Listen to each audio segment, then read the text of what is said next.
Well, hello, everybody. Good evening, and welcome to another episode of The Professionals. That's right, we're back on our Tuesday summer schedule. For those that don't know, we moved it to Tuesday because there are lots of cons over the summer.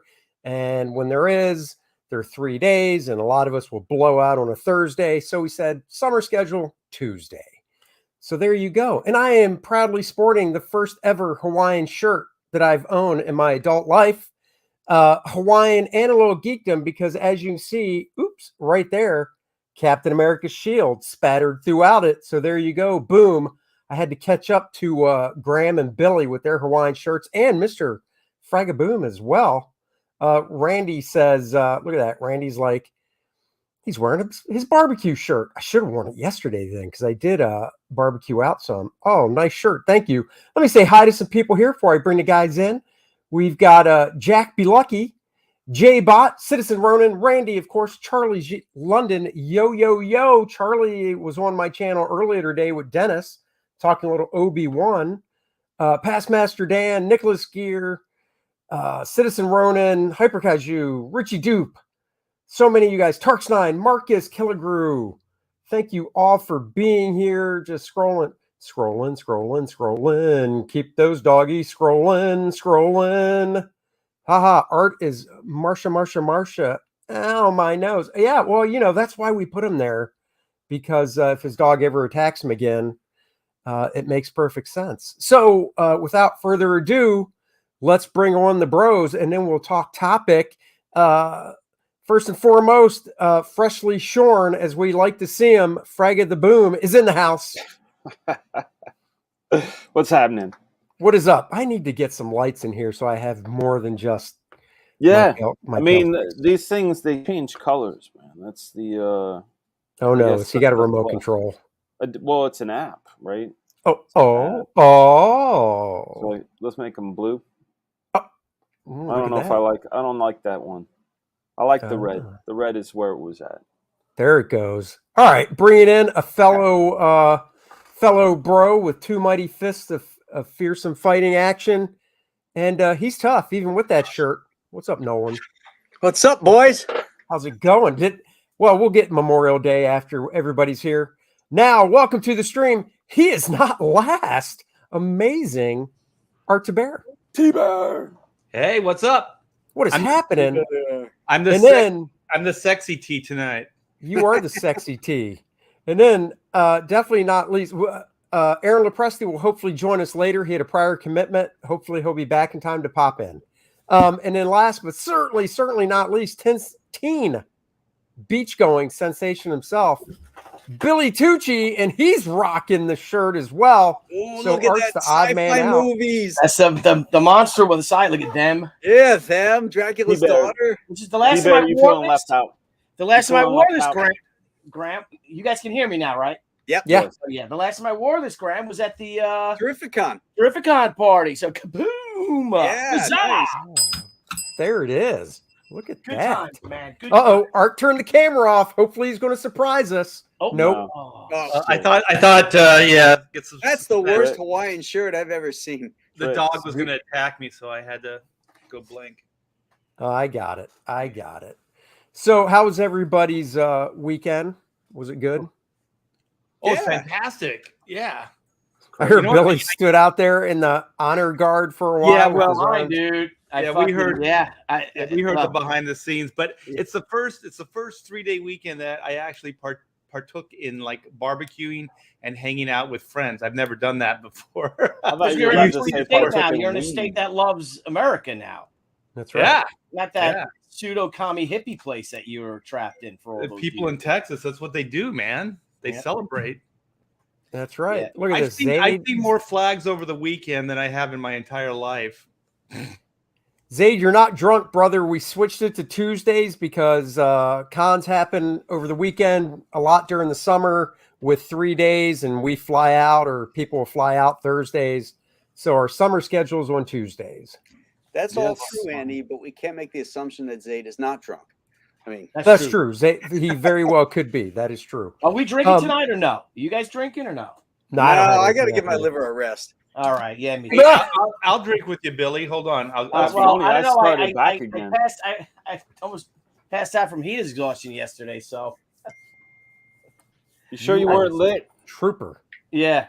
Oh man, that was fun. I could tell the story, but I don't know if you guys want to hear the story of our weekend. But holy shit, what a shit show! Crazy. Dude, yeah. That was Friday night. I mean, it's honestly up to you. It's your. I'll tell you. I'll give you. If you want to drop it real quick, go ahead. Started Friday night, so we were having a few pops and stuff, and I don't know, something triggered me. I don't know if you guys ever go through this. Do you ever just get like a bug up your ass about like your wife's boyfriend or boyfriends like before you guys were together or whatever? No. Oh, no, not really. So Randy Howe, hold on. $5. Thank you, Randy. Whoa. Art is doing his Blue Hawaii. That's what it is. Blue Lagoon for Art. Oh, he's not. Oh, you're doing a Blue Lagoon. You drink. So I'd like to have a glass of wine, but I don't know if I should. So I was drinking scotch and wine. That's not a good combination. That's not. Whiskey and wine should never ever meet on the same day. No, ever. it should not. Ever. Does anything mix with wine? I don't think it does. No. Weed. Tears. Weed. Tears. Tears and meat. Tears and toilet bowls. Yes. So I just got this bug up my ass, and I was just hounding her about something when we had broken up for a few years. That was all my fault. I broke up with her and stuff. And then she was seeing some guy at work, and it just drives me nuts. And as soon as we got back together, as soon as I came back, she dumped him, But I know like he was in love with her and all this crap and stuff. So every 10 years, she says, I get that little thing in me. And I brought that little thing in me. That didn't go over well. That little thing in me. Well, it's just funny because it's like throwing a patty on the roof, You've been married second longest out of how many years you've been married? No, I don't know. So only we got married 24 years, I think, right? 23 years, 24 years. No, I mean that's a long time. I'm going on. Yeah. No, we've been together though. We were together, and then so basically what happened is that when she took off, because she always had she had the power, like money wise, so we'd always do what she wanted to do. And because I wasn't making any money, man, we had this conversation about what I was doing with the t-shirts and Betty Boop and stuff. And then she number one came out, and I went like that, Sure. And then she's like, well, tonight we're gonna go here. I'm like, I don't want to go there. No, we're not. We're not going there. And that was just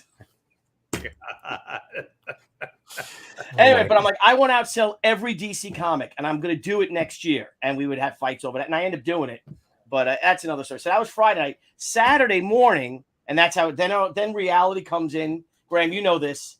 My son if you guys remember, he had surgery on Monday to repair his collarbone with the plates in for his collarbone, his clavicle. But he's been sitting for 2 weeks now, because when he first did it, we met with the surgeon and said, you know what? You don't want surgery if you don't have to have it. And the collarbone's a very common break. And a lot of times it'll heal itself. If you keep it like this, your collarbone will heal itself. So he had it for 2 weeks, right? Couldn't drive, couldn't do anything, couldn't work out, nothing like that. We went in, like I said, on Monday or whatever, did the x-rays again, and it's still, it was like that. And he's like, oh, wow. It's not going to, let's give him surgery. So he had surgery on Monday. So now he's been, and the doc's like, well, it's repaired. You can't do any lifting. But if you want to go for what, you want to drive, you could do, it's left, it's, with his right hand, he drives, with his left. So he goes, but if you can, you can go short distances and stuff if you want to do that, because you got to work it. You don't want the atrophy going on too, you know? So he went for a drive Saturday morning, and he's at a light with a car in front of him and cars on the side, and this ambulance comes screaming up. They get the red light, everybody freezes. Nobody moves for this ambulance. So he moves over. He's at an intersection, which is a very busy intersection. He moves over, and the ambulance thinks he can get through. The two, my son's car and the other cars that weren't moving for some reason, or just he was a young kid. I think he's 22 or something, kid driving it, or he didn't care, and he went and he screamed my freaking son's car. I think he totaled it, smashed the shit out of it, tore the wheel off, broke ripped up the quarter panel. The wheel's literally off, dragging. He actually drove that car, dragging his wheel across the intersection and pulled it over to the right. So that, thank God he's fine. He had a headache afterwards. We took him to urgent care. He didn't want to go in the ambulance. So by the time Debbie and I got up there, the ambulance had left. But he didn't want that, so I took him to urgent care just in case, and they checked him out and he was fine. They re-x-rayed him because in case he, with the surgery, and he was fine. But car looks like it's totaled, 2017, Chevy Equinox, mint condition. So we'll see now what happens. And then, so that was Saturday. So Saturday night, we have a good time, hanging out and stuff. It was hot though. Down, it's hot here. Well, Graham, I'm sure it's hot up by you, right? So yeah, I got the AC on right now. Yeah. So we put the AC on, right? So I put the AC on, close all the windows, and motherfucker, if we didn't get robbed, we in our neighborhood they have that somebody came in and broke into my Debbie never locks her car door. We always leave the back door open too in my house. A lot of times we don't even lock the front doors. Oh wow! Went into Debbie's car. I always lock my truck. Went into Debbie's car, ransacked the shit out of it, stole the Easy Pass, Graham. What the hell are you gonna do? So stole the Easy Pass, stole her all the the registration, the insurance, all that stuff. Ripped the car. Looks like a bomb went off in it. Did that. Went in my backyard. Right. Went to my shed. Opened my shed. And unless he was stealing a hoe, there was really nothing from the Who hasn't stole a hoe? Exactly. Thank you, bro. Hang on. Later tonight. So goes across the street to my neighbors. Goes, checks their cars are locked, goes in their backyard, enters their house. What? So I don't know if he checked my backyard. How is that person not dead? Well, that was the thing. They were sleeping upstairs. Opened the door, but he had his son's baseball equipment leaning against the door, and it fell, and it must have spooked him. So we got him on camera, and he's walking across, goes to my next door neighbor, and hits her, and her car was open, and she had some dresses in there, and whatever, I don't know. Money or whatever. Were you home? Yeah, we were home at 4:20 in the morning. Now that guy robbed you, and you were home. We were home, but he was just in our driveway, and then he went around my backyard into the shed. So then he leaves, and the cops came. We called the cops. My neighbor's like, I got some guy on camera. My back door was open, and because we all leave our back doors open here in this town. What they do is they come in from the shithole towns. Right? And they drop these guys off and they come around from like 2 a.m. to 6 a.m. and they check the cars. Damn. And they rob your cars. And they get back in the car and they drive either New York City, he said it's Nassau County, or even New York City. So I was pissed. I was infuriated because if it wasn't so hot, Graham, I'd have my windows open. And my driveway's right there by my, 30, 40 feet away. And I'm real light sleeper, so I know it would have hurt it. The thing is that our puppy, 5 months old, 65 pounds, that dog, she's like this all day long. When she goes to sleep at night, she'll sleep for 10 hours. She was out. She didn't get a damn thing. So it was lucky for that guy that you didn't know. If he was in my backyard, yeah. Oh yeah, probably. At least I would have shot in the air at least and made him drop his chair, I would have went after him, pistol whipped him or something for sure. And because I don't know if he checked my back door. Because for some reason I went downstairs that night and I had 3 bowls of Frosted Flake cereal. And 3 bowls, man. I didn't drink that night, so I had 3 bowls. I didn't eat either. I didn't eat dinner. Why didn't you just spoon into the sugar bowl? Right. Thank you. It was my son, so I'm like, I use almond milk though. I didn't use real milk. Oh, well, there you go. You're the guy. That's what my daughter eats every morning too. Diet Coke. Oh my god. So now I'm just infuriated, right? So then Sunday, I'm doing yard work all day for Memorial Day is tomorrow. Yesterday. Yeah. Because we got the parade. So we do the town parade. It's fantastic. We're the honor guard. We're leading the parade. My Legion, me and my three brothers there. And then we get to, because we lead the parade, and the parade was huge. So we were standing there in the sun in parade rest or at attention when the flags came by for an hour. And it was hot as it was 80 degrees, right? Then we had to unveil 2 monuments, right? We unveiled 2 monuments, one for Desert Storm and one for the War on Terror. So me and my buddy, and he's a Vietnam veteran. He's a stud, this guy. He's an animal. He stood. So we're standing there for another hour as they unveil the thing. All the politicians are making their speeches. I'm sitting there, and all of a sudden I start shaking, And I'm like, what am I shaking? I'm all right. Then I start feeling like I'm going to throw up. Oh, no. I'm getting heat. I didn't eat the whole day before. I drank the night before. I had some scotch. Is this before or after the Frosted Flakes? This is after the Frosted Flakes. This is the day after. Frosted Flakes was Saturday night. This was Sunday night. Just saying. I know. I wasn't frosted flakes. I wish I had frosted flakes that night. Tweaking for the flakes. Tweaking for the flakes, bro. You So what I do is so I'm sitting there, and all of a sudden I'm like to my friend Brian, who's the other honor guard guy who had the flag, but he planted the flag, so now he can chill out. And I'm like, Brian. And this other guy in front of him from the VFW looks at me, and I'm like get the guy behind him, and I don't know if his name was Brian too, and he just looks, he goes, like, fuck you. So then I'm like, I don't know, you guys ever get the tunnel vision thing or whatever or something? I just start sweating. And I'm like, yeah. So I try to do an about face. You're about to go boing. Yeah, and I try to make about face, and I just turn around. I just start walking back, and all of a sudden my legs get all wobbly. I lean against his Jeep, and finally I just go down, and the guy's like, sit down, and they're like, you locked your knees, because you're not supposed to lock your knees when you're standing at attention, because that's where you cut the blood off. And I'm like, I didn't lock my knees. And that, thank God, the one place to have to pass out from heat exhaustion is like a parade where it's all firemen and paramedics there and cops. So they all get around me and stuff, and they get Debbie and because she was watching and stuff.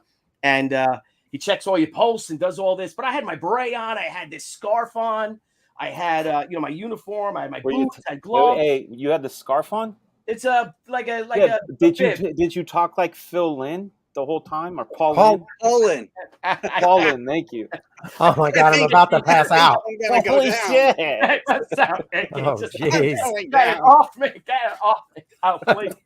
I'm going down. I'm going down. Center Square's going down. Center Square's going down. There he goes. So I go, and the cop's like, nah, man, you got some pretty severe heat exhaustion right here. So they gave me Gatorade and shit, and then I was good. And I went back to drinking, Graham. I was fine. I went back to drinking. My drinking bone wasn't. So that was my friggin' weekend. So you guys asked. Yeah. No, that's good. All right. All right. So hold on. I got a couple super chats to catch up on, then we'll go. Nicholas Gear, with the topic tonight, I would just like to point out I've been lucky enough to have 3 of the bros draw my character. I know I'm one. Issue 2 funding on Instagram. Indiegogo now.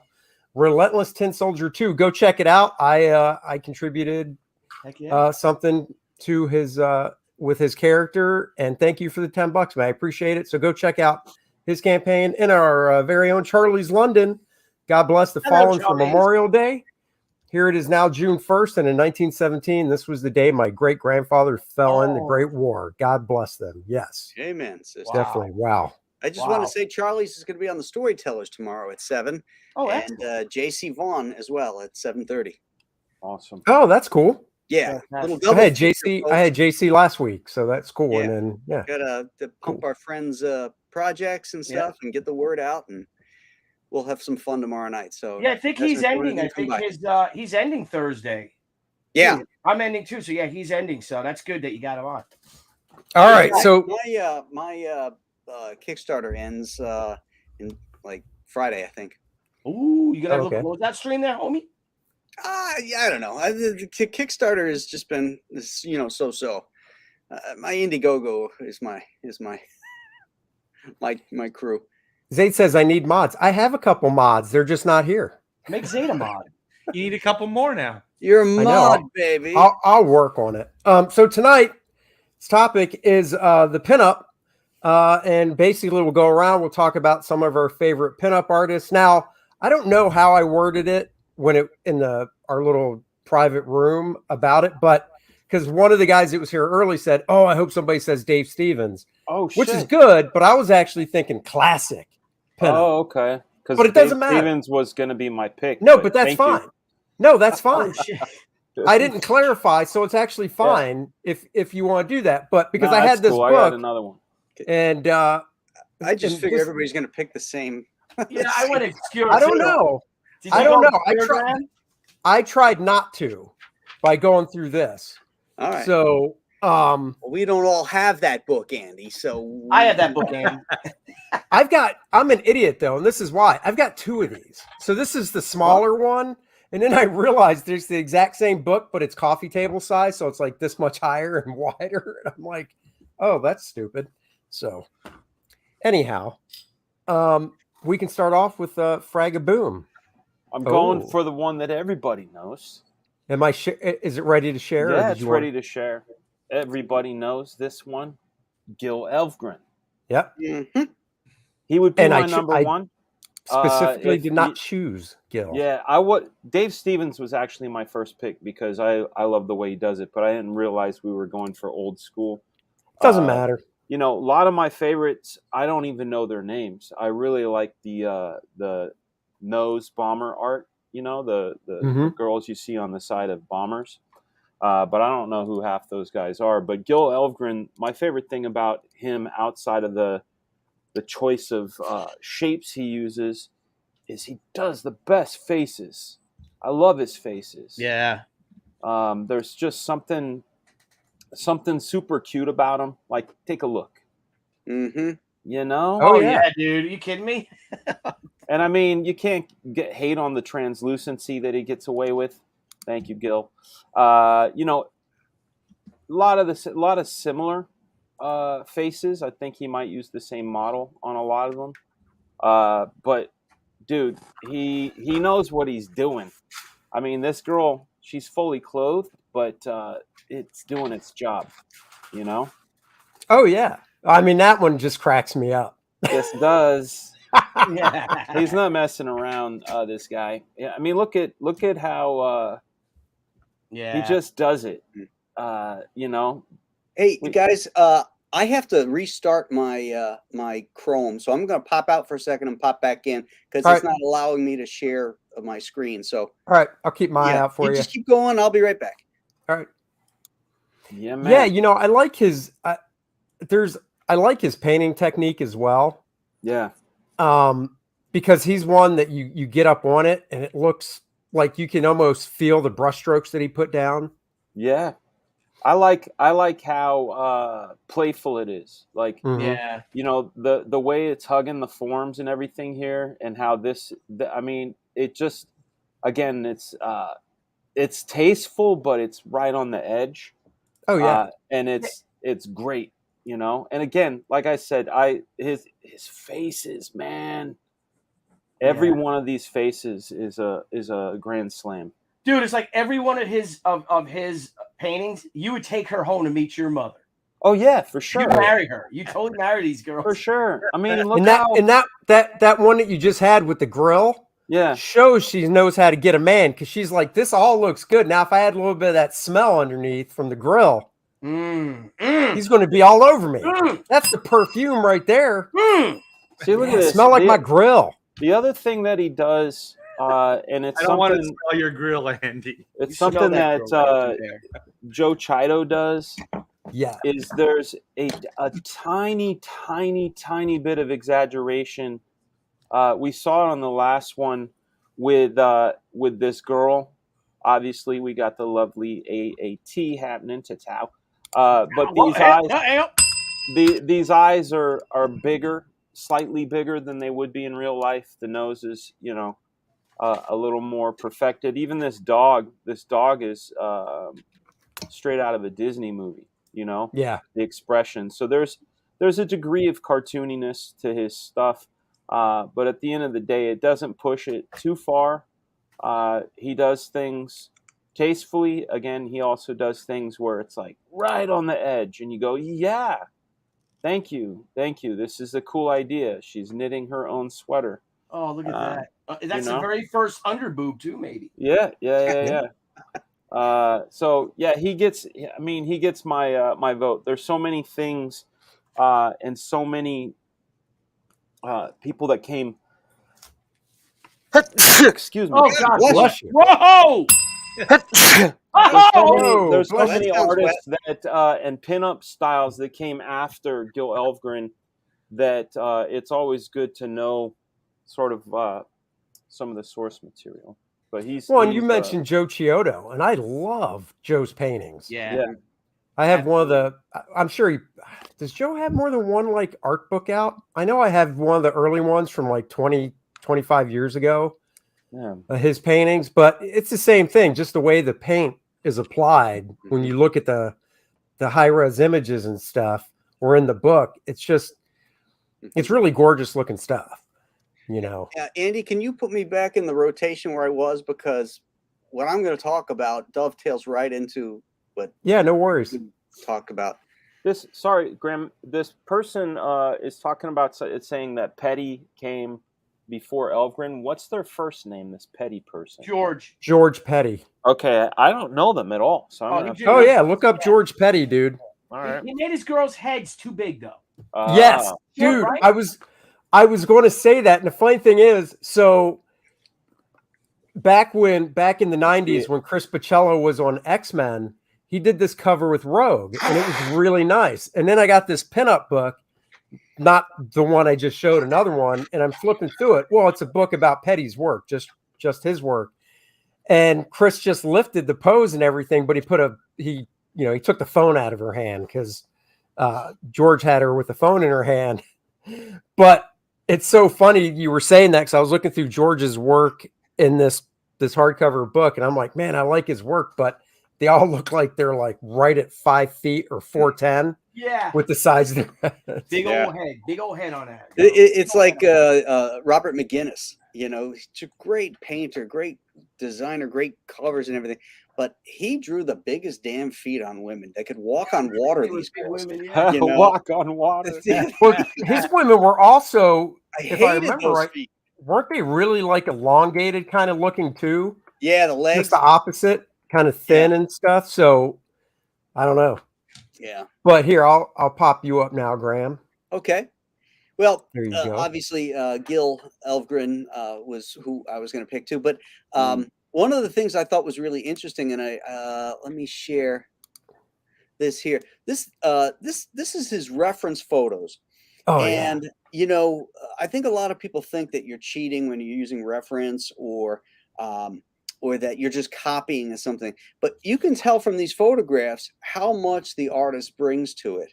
Yeah. Because this model here is obviously heavier than the idealized one that he drew. Her head is different, but the important stuff is there. The contours and the lighting and how the form is described. Same thing here. This one's a little bit more dead on, but he shaves a couple pounds off of her here and there. And the main thing with the photographs is it helps you with the lighting and the shading, because that stuff's hard to make up in a realistic way. Mm-hmm. So I think photographs are a necessity if you're going to work in this kind of style. Absolutely. And you're using it as reference, not copying it. These don't look like they look like they were drawn and painted. They don't look like a photograph. But they were inspired by a photograph, the lighting and stuff. But he changes things to make the drawing better. Dynamic. There's dynamics and bounce. Right. Now, this is a great one. You see the fan down here? He's got the fan blowing on that little gossamer thing that she's wearing. Mm-hmm.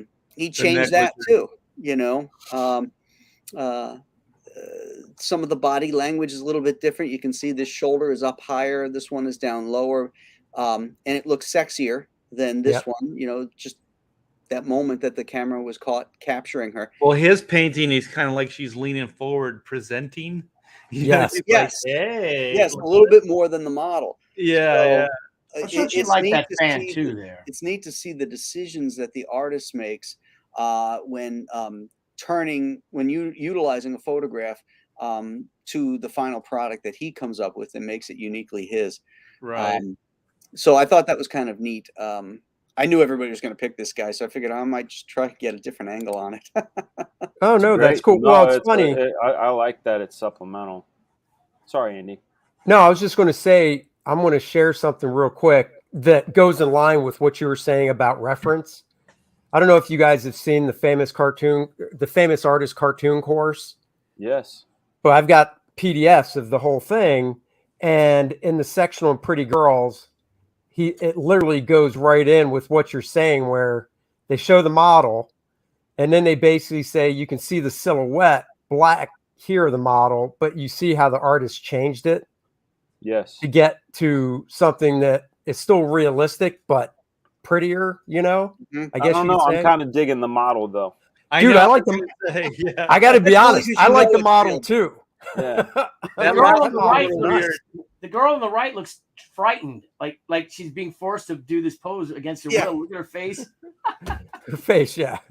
And she might have a hip that's just out of proportion there. Like, But it kind of goes along Lack with of what the hip. He didn't even Yeah. draw the hip. Fail. Fail. let's judge him. He didn't get a Ding. passing grade on that one. I need a buzzer or something, right? For like a fail thing, like a. Yeah. Sure. We'll just do it with our mouths. Graham, did you have more to show or? I don't have any more of this. Okay. And also, I don't know on a Mac. I know on a PC to make that bigger, I would do Control and then the plus sign. It would make it bigger. Oh, really? If you want to, yeah, on a Is that PC that is. I don't know what it Let me is on a try. Mac. Well, you hit the Command and what plus? Control plus. Control plus on a PC. Okay. Control. Where's the plus? Hey, it works on a Mac too. Yeah, there you go. Control plus. I made I it was smaller wondering on how that mine. worked. Yep. Awesome. Make it small. Oh, look at that. Will you look at that? Is that better? Yeah, that looks Look at great. that. Yeah. Cool. Yeah, there you go. I got a Cool. new toy. There There you you go. go. All right. You know, I wonder if he shoots other reference, so like those faces and stuff. You know, since he changes them a lot, I wonder if there's like other reference that he's using. So he's doing like an amalgam of Kind the of a different Frankenstein almost. Yeah, because those faces, like, yeah, she was pretty. Like, you would want to use that face. He used this model a lot. Oh, really? It's not up, but the one in that last picture, I found a ton of paintings that model was used for. So, Oh, that's cool. Yeah. All right. William, you are up. Teen Sensation. All right. So I want to know if I should go with my favorite, because he's another obvious creator, pinup artist. But if I can just share it, let me share my screen because I picked a few more obscure ones, two other ones that I enjoy. Their Sure. work, but let's see where it is. Let's see if this is it. Yeah. Okay. You want to share that bad boy? Well, Alberto Vargas. Oh, yes. Yeah, The he's Vargas great. girl, he was the premier pinup artist of World War II. Yep. And just an exceptional draftsman. I loved his play with light. I think he did the Candy O album cover for the Cars. Cars, yeah. Oh, 79. No So- shit. Oh yeah, I didn't know that. back then. Yep. And Wow. and this is He later did on in two his Cars career. albums. Say again. He did two Cars albums. Oh, did he? Okay. So look, like, you'd marry these girls too. You know what I like about this stuff, though? Like that last one, he's like, I'm going to draw a pretty girl sitting on something. Don't know what. Doesn't matter. Yeah. I steal I don't want to draw. I don't want to paint furniture. But that's why it worked so well because it was all about the girls. These GIs didn't care, And this is a full one. But I mean, look at that. That's an early Vargas too, because you can see it's from the 30s. So this is like mid 30s. That. But just what year did it say? Oh, I'm sorry, 1941. 41. Yeah, I apologize for that. I thought it was 30s too. That's like an early one from the 30s of his. But Yeah. you see his progression, and just within. I mean, what year is that? That's got to be say 31, maybe 32. Early 30s, and maybe 5 years later, maybe 5, 6, 7 years, he did this. Yeah. Then he went to that in the Oh, 40s. look at that. I mean, that's a full. If I can find that. I bad love boy. the hair, man. But look at that with the airbrush and the watercolor, and just look at that. You could see that silk, that gown, and he's just. This is a much later one. This is from the 70s, late 60s, 70s. But I just love that. I love his faces. I like mean, this he was one. a real inspiration to me. Huge inspiration. This is when he was Ape and Petty. So you can see how she's shorter and she's not quite the giant head Petty girl. But just all class, Just Was he mostly? Do you know? Was he mostly watercolor? Yeah. Or was he both? He was right. watercolor, gouache, and airbrush he used. Yeah, that's what I thought. But he was really more watercolor than anything in gouache. Which just blows my mind because I find watercolor so damn hard to work Yeah. with. And you look at these things. Right. Yeah. I don't know what this now again. There's another late one of his. But just, Alberto Vargas. Just stud. And then he worked for the studios. So he had a lot of a lot of stuff he did for movie stars and things like that. But he's my favorite. Again, there's an earlier one you could see. He's got does it say 46? He's looking kind of petty with that big head. I mean, look at that. Look at the lighting. Look at this, Dan. Look at. Oh, my God. It's just a nice flow, to the whole figure as well. Those are the girls you take home to mom. What do you think they were getting paid for each one of those back then?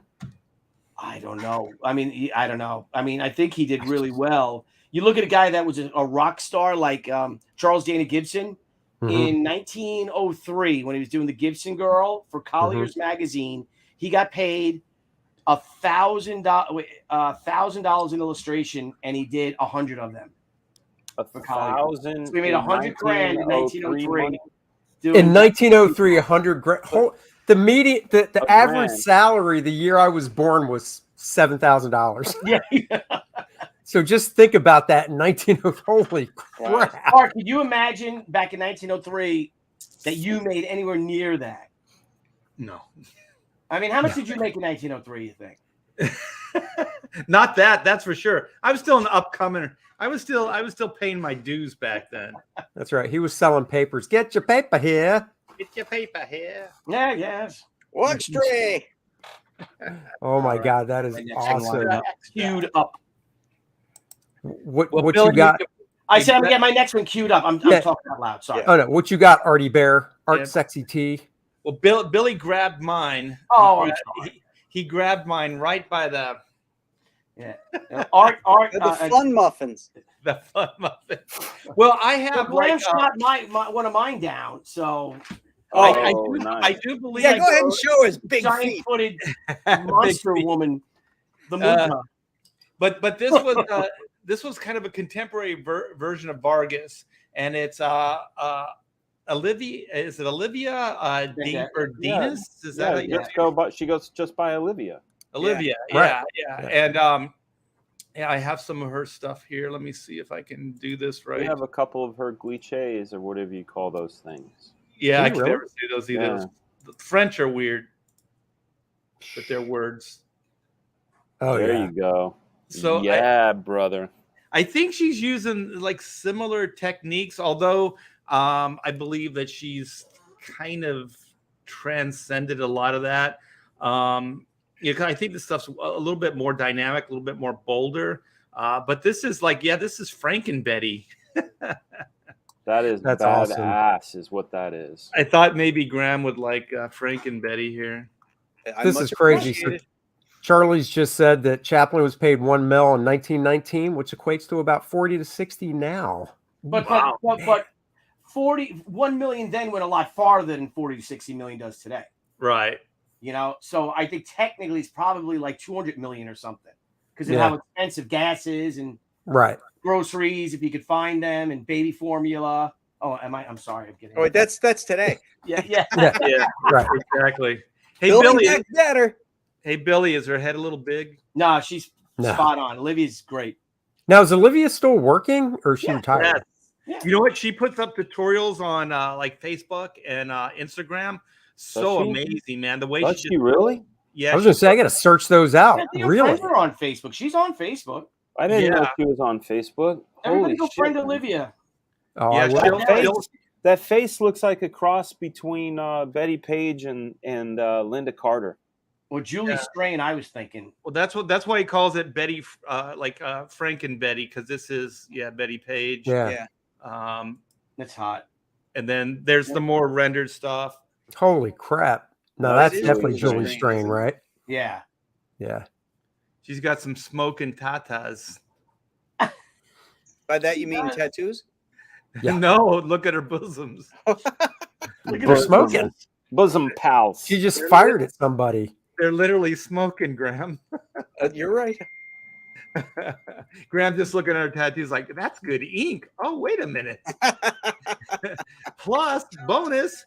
Yeah, this stuff is pretty amazing. I have the Vargas book and the Olivia book, but I gave them, I didn't give them to my daughter. I let her borrow them. And so she ended up, just kind of confiscating them.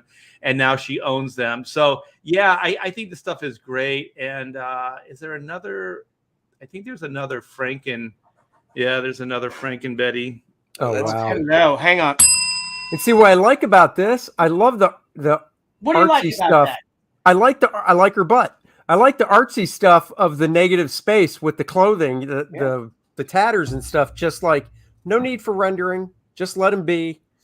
Don't have to paint She does them. that on some of the quicker Graphic. stuff, like her tutorials and things.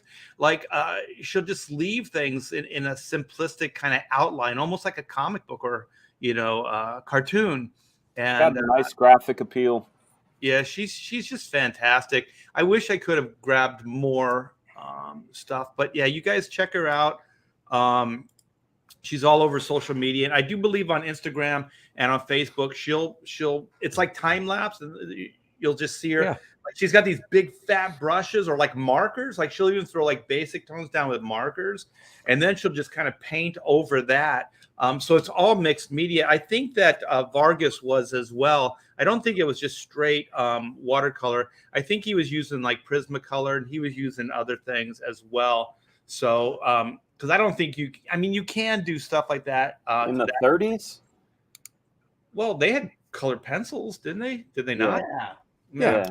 In the I'd third, say yeah. they did. Oh, I'd say for they some did. reason, when you said Prismacolor, I was thinking the markers, the ad markers. Oh, Yeah. Oh yeah. It's just Time a markers. brand of color pencil, Yeah. because you can kind of like when you look closely at Vargas and even like some of the Olivia stuff, like there's kind of a grainy texture to it, which you can tell is the pencil. I wish Aaron was here because Aaron, that's kind of how Aaron works. Aaron will put down like some basic tones, and then he'll come in there with color pencil, and it gives kind of a nice. If you do it light enough, it gives it like a nice texture, so it doesn't look, because sometimes if you use just markers or you use just like watercolor, it looks almost too slick. It doesn't too look smooth. organic. Yeah, it's too smooth. And so with a little bit of the Prisma pencil, you can kind of go in there and texture it up. I worked as an illustrator for like 3 or 4 years. And so that's kind of how I worked in these kind of styles, kind of like Drew Struzan, that type of, those type of styles. Yeah. Oh, Struzan's great. I've got that. We should just watch that. I'd get a copyright strike if I played this video one night. The Drew Struzan where he paints the Hellboy poster. Yeah. That would be I awesome. wonder if I'd get struck for that. If you don't do the sound, you got a far better chance of getting away with it. Yeah, pause it a lot and don't put the sound up. Yeah. But you know what? Drew Struzan is not sexy enough for this program. So Oh, hell yeah. Well, not what we're talking about right here. So my first one is a guy named, and I've got a couple of books that he wrote too. Remember the Walter Foster books? Yeah. Well, I mean, they still come out. So I've got The Model by Fritz Hello. Willis. Hello. And then The Nude by Fritz Willis. Look at that. Fritz Open Willis. that one up. Fritzy. I will. But Nude before I do that, magazine, some Wilhelm. examples. Oh, wow. I love this guy's stuff. It looks like it's mostly oil, I believe, from reading these books. I haven't read them in so long. Not crazy about that face. See, I like it. It's It looks it's like mature. Judd Nelson's mom. It's mature. she's got a bit of a horse face. Oh, come on. Oh, I'm sorry. You're outvoted, Andy. all right. How's this There we one? go. That one's Nah, good. it's not that much better. Oh boy. Wait, hold on. I'm sorry. I'm I would not totally- take this gal home to meet my mother. But see, this is another one where I like his painting technique and the backgrounds and stuff, Yeah. and like how the legs kind of fade, the shoe, the thing she's sitting on The just kind reason of the shoe fades. fades is because he couldn't draw the foot properly. No, I really like the the tones, the choice of tones. Yeah. oh, The and one of technique is these, amazing. Yeah. which is it? In one of these books, oh, it's right here. I'll full screen this in a second. I got one more example, then I'll do this. Yeah, a little better, I guess. I would hit Control Plus, Andy. You can I'm do that. going to. See. That's why. I Yeah, turn like you that. can blow it up with Control Plus. Yeah. I can do it on an Apple. I don't know about your PC, though. Yeah. Grab All Maybe right. see if you can do it on your PC. These. But see, I really like the looseness of the brush strokes here Oh, on yeah. her. Yeah, Yeah. I agree. her Awesome foreshortening on that leg. Yeah. Yeah. That's very difficult. and I then like even the- down here with the Yeah. champagne. All right. You're winning us over, Randy. Look at us like we can never do this ourselves, but we're like pick it apart. So He really Look should shave a couple inches off the chins, though. So this is look at that. this is what's cool in the book. He kind of goes, I mean, like all tutorial books, he makes it look like it's so easy. Yeah. Who's Well, it the is man for that him. poses for the faces? Oh, damn! What a smackdown that was! Does he draw? Does he Damn! look in the mirror and draw himself? Oh, That's a pretty dude. oh, like here's one, and it's just look at the basic colors he has. Nice. It's Yeah. probably hard to see, but Wow, that looks good. Don't get struck, dude. Dude, I'm you know not Don worried Draper about had it. that girl. He did. He totally had her. And So, the other one, too. I what's think I that? had all these girls. Draper had her. Oh, hold on. Gotta. Thank you, Charlie's. That's really appreciated. Night, guys. Got to sleep as it's late. I believe it. Great show as always. We'll catch the rest tomorrow. Don't forget to hit the like. Love you. You too, Charlie's. Have a good night. And Charlie, tomorrow, campaign. She's got a campaign right now. That's right. for, Charlie's London. Yeah, Charlie Chaplin, Charlie's London, and it's on Indiegogo. So back it today. She can actually post the link. I made her a wrench, so She's a wrench now. she is. She's not a fantastic lady. She's a wrench. Right. And then hold on, let me We're just see wenches. while I'm doing this. I'll Wait, did just you pick- say wench or wrench? I Billy said said wrench. wrench. How Where dare his you? wenches? Where his wenches? His studies are pretty cool too, where he let's see. Oh, they just come up so tiny. I just That's dig stuff better. like that. Yeah, I love studies like that. So is Yeah. this on textured paper? Is that like the paper has a tone to it already? Because it kind of looks like he's painting over like a color, or maybe he just did the whole canvas one color and then painted over it. I mean, it could be. No, he applies a tone. I'm just reading through this one. Oh, okay. So there's a He- tone first, and then he builds off of that. Yeah, he says, well, for this one that I'm looking at, he says that it was on white bond layout pad. The figure was sketched in charcoal pencil and then lightly sprayed with matte fixative. The overall tone was then applied with the flat side of a bluish green pastel stick and smoothed out with the palm of his hand.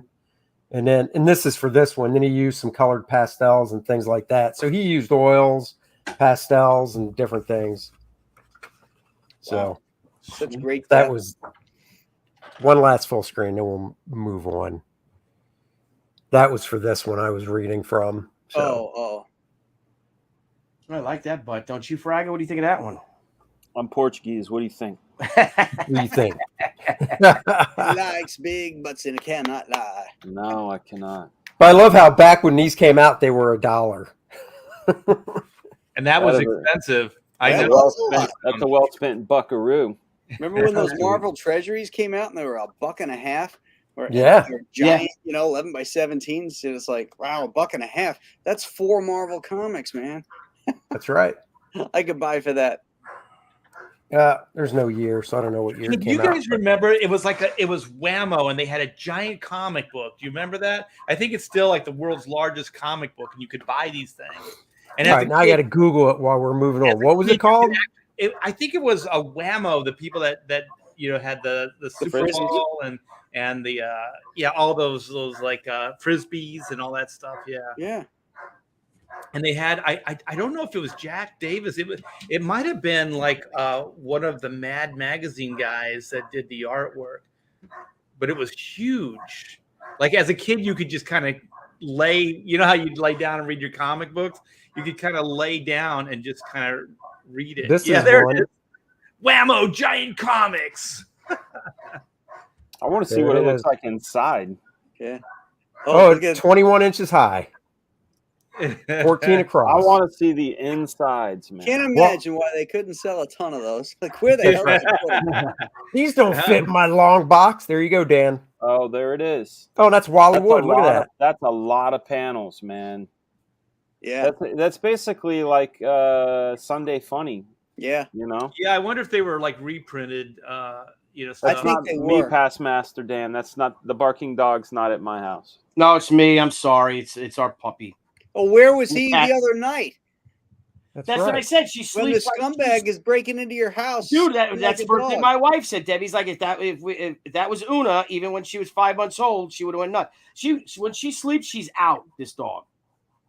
She's So just it's out. folded. So it's the giant comic. But Yeah, the so it was folded. Yeah. yeah. So it's folded the spine and then it's folded again. Yep. To make it more manageable. Try to put That's that right. in your back pocket. Yeah. It could be yours for $50, Art. Kids from the 60s. 5-0. That coloring looked pretty Word crappy. up. Yeah. That was a So there you well go. comic book. All right, Fragaboom. Yeah, man. You're up. So here you go. Stan Drake, female faces were fantastic. Drake's Oh great. yeah. I can agree. He's great. Juliet Jones. All right. So I figured, why don't I take it a little bit over to the east, Oh snap! the Far East, and you guys can thank me in Japanese. I believe it's Domo Arigato. Oh yeah, Suriyama, bro. How could I not think of them? Toriyama. Sexy Yes. robots. Yeah, Heck this yeah, guy. dude. This guy does the most awesome, sexy robots. I mean, he does some stuff with the ladies in it as well. But this man does chrome like nobody else Yep. does. God, I forgot about him. Yeah. Well, how can you, man? Dude, I would take that robot home to mom. Yeah. Look, Mom. Yeah, Soriyama's stuff is great. Obviously, this one here, you can see this photograph of him holding up some artwork that he goes very far, and so it's not just good Giving girl. a finger. Look, he's giving a finger. To I it. know. But look at the dynamics on this bad boy, and the chrome and the stark color. That's Marilyn Monroe too. It is. Yeah, it very, is. very much is. Her and Playboy #1. Yes, sir. You know what? Stroke the chrome. No, But there it he's- is, right he's there. another- Playboy #1. You just passed it. Yeah. He there it is. That's Yeah. the one. Yeah. Another one of those guys who is often duplicated. He was, one of those guys who set the tone. I believe he is mostly an airbrush guy. Let's look How up. often do you think he polishes his chrome? Oh, thanks. Oh, But Doomba, look at that. Isn't that badass? dude, Wow. that is bad. And Maria, Metropolis? look at that. Yeah. Hindenburg. Yeah, I mean, he does these great forms, but also has just the ability to make something like chrome sexy, which is pretty incredible. Here's some of his other stuff. This is, a woman. But for some reason, there's a fish in there. And right where... Yeah, not sure why, but I mean, he's got that sweet bomber back Why is there. that airplane back there? That's Yeah, look at here's another one. He's Let a me king. do this just for YouTube's sake. But he does some pretty incredible non-chrome stuff too. I encourage the chat to look him up. Hajime Soriyama. All right, look at the foreshortening on those legs. Yeah, exactly. And look, that's not easy to do. Font in foreshortened font. There's some more. There's, I'm not going to zoom in on it, of course. Juicy stuff going on. But Hajime Soriyama is badass. Well done. Oh, yeah. Fragaboom. There you go. So arigato. Look them That up is and a then good stroke one. the chrome. Whoa. Jeez, Art, God. Exactly. Citizen Rona said it. His robots are great. His ladies are more raunchy than pinup, which is why we went with the robots. I'm just showing that he, No, that's good stuff. We're just getting a variety, people. Yeah. That's right. Well, That's for my next one, I kind of went off in a different direction too. I can see the thumbnail. I think it's a good choice. Yeah. Bob Oxner. He is one of the great cartoonists. He could do funny stuff. He could I've do never heard of him before. great Graham. stuff. Yeah, me neither. Are you serious? I'm dead serious, and this is fucking awesome. Oh, dude. look at that bouncy ink line. Yeah. That's exactly what I'm looking at. Yeah. And that's the thing, and Graham knows this. He did some nice things over Kurt Swan. Oh yeah. How do you spell it? Oxner? Yeah. It's OKSNER. OSKNER. Oh, Yes. oh. Bob. Oskner. No, no. Yeah, Bob. I think it's OKS. Ner. Oxner. Oxner. What's his first name? Bob. Bob. Yeah. You know, my favorite thing of that time, like just talking about the inks, is those big, and I try to remember it, those big brush strokes in the back of the hair. Right. Yeah. If you saw that original, that line would be so damn thick. And then it continues it like in that little bun, that little tease part in the back. But then also as it comes down around her shoulder, it implies depth. But like all like the old, the older guys, they would just kind of do that. And I don't know what really the rhyme or reason is, but it sure as hell works, man. I think because I've noticed that too, because like Dick Giordano, Vinnie Coletta, when the romance books did it. Yeah. But I think it's because it would add this volume to the hair, because then all the interior lines in the hair, like here, were really thin and wispy to give that contrast. I was Stan Drake used to do that. Yeah, Stan Drake. Yep. Everything I like about Klaus Janson, this guy has. Right there. Yes. Yeah. I was going to say Klaus does it as well. Yep. Mm-hmm. I think what it is, because it's mainly women they do it with, and with that thick line. And I think it's because you have to be real careful when you ink female figures, because you want it to still look delicate. So you can't put these really, really heavy lines on. So maybe in these places, it allows you to get away with it. You know what I mean? So you can bring solidity to the figure and make it look somewhat dynamic, but not like overshow. Dude, Graham, thank you for sharing this, dude. This is I love this because it's like opening a treasure box that has never been seen before. At least for me. Yeah. This is exciting. That face, man, she's cute. Bob Oxner drew the cutest girls. They were the girls next door. Let me She got cakes like Dolly Madison. Well, when it came to the monthly Shazam book, did he do inking on it or did he draw some too? I don't remember. He drew a bunch of them. He drew the Mary Marvel stories in the Shazam books. He also did Jerry Lewis, Bob Hope, Lois Lane, Supergirl. And then he did some amazing covers for Superman too. Look at this one here. Look at this Lois Lane. That's dynamic as all get up. Yeah, I mean, I thought this was Neil Adams at first. Can you make it bigger? Oh, dude. Yo, I wonder if Bernie saw that pose and used it for Spider-Man Hookie. That is awesome. I mean, because you brought that up, Graham, I'm gonna find this one cover that Dennis and I thought was Neil Adams for the longest time. Oh, I know the one. It's Supergirl cover, right? Yeah. Do you know do you remember? No, it's Adventure Comics. Yeah, but it's Supergirl. Adventure. Yeah. Hold on, I'll find it. Yeah, let's see some more of this guy's work. Yeah, let me. All right, I found it. Let me Google it. How much does this stuff go for? Can you go back? I want to see the prices on that stuff. Oh, was there prices on that? Yeah, I think so.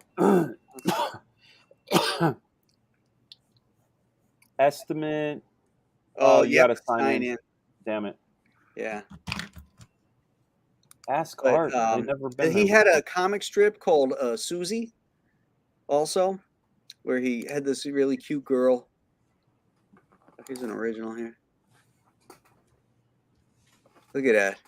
It was a comic strip? Oh, I didn't know he did it. So that was an actual comic. Oh, I never knew that. I like the back of that guy's head on the last panel. Just a whoop curved line.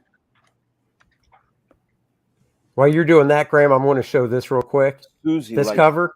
Oh, you showed that on the best covers. I thought that was Neil, but it's Bob. What? Yeah. What a great cover. That guy dragging her by the hair, that looks so Neil, though. Yeah, it does. Dude. Now I went out and bought this book just because of the cover. That's a great cover, man. Yeah. So look at the ink line on this this Susie cartoon. Susie. Oh yeah. Just describing the form with a pattern. Do you know how long that cartoon ran for? Not long. This was gonna almost say, I looks wonder how Alex. many- Oh, go ahead. I was just gonna say, I wonder what originals of that cartoon, that strip would go for. Probably not that much. It kind of looks Alex Tothish. I because see it's it. just like Yeah. outlines and like solid black. There's not a lot of rendering lines. Mm-hmm. Wow, I've never heard of that. Let's do. What's up, Southern Cecil? Hey, Southern Cecil. Southern Cecil's in the house. What's up? Yeah, let me find the Bob Oxner, Mary Marvel. There we go. Look at this. Oh, hello. Look at how cute. Oh, Oh, she's just giggling away. Look at that. It tickles. Hey, what's that one in the lower right corner?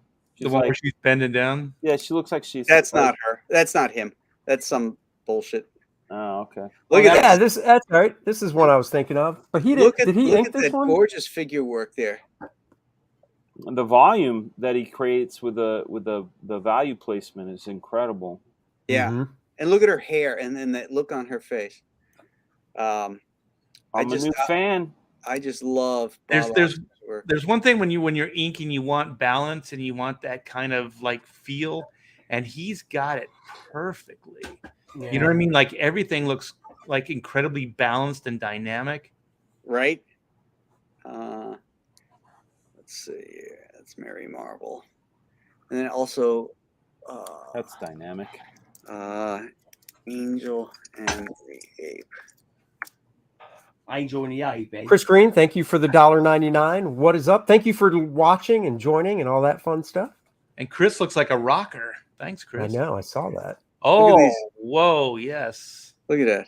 I know. Again, Yeah, look at that Angel and ink the on her hair. The ape is, he's like, what is that? He's sniffing around. I love how he has her body language, how she stands with her legs kind of toes pointed in like that. Yeah. Really, really cute girl next door stuff. That book didn't run for that long, did it? Angel Name? No, Hey, no, it Graham, started in Showcase and then it had its own run, and I think it ran maybe 6 issues, 8 issues. Did he do the interiors too, or just the covers? Oh yeah, he did the interiors, and in Yeah. fact, in a bunch of them, they were inked by Woody. Wow. Let me see. This one might be. I was gonna say, did that distract from it though, because it wasn't Bob's inking? You know what I mean? It did. Yeah.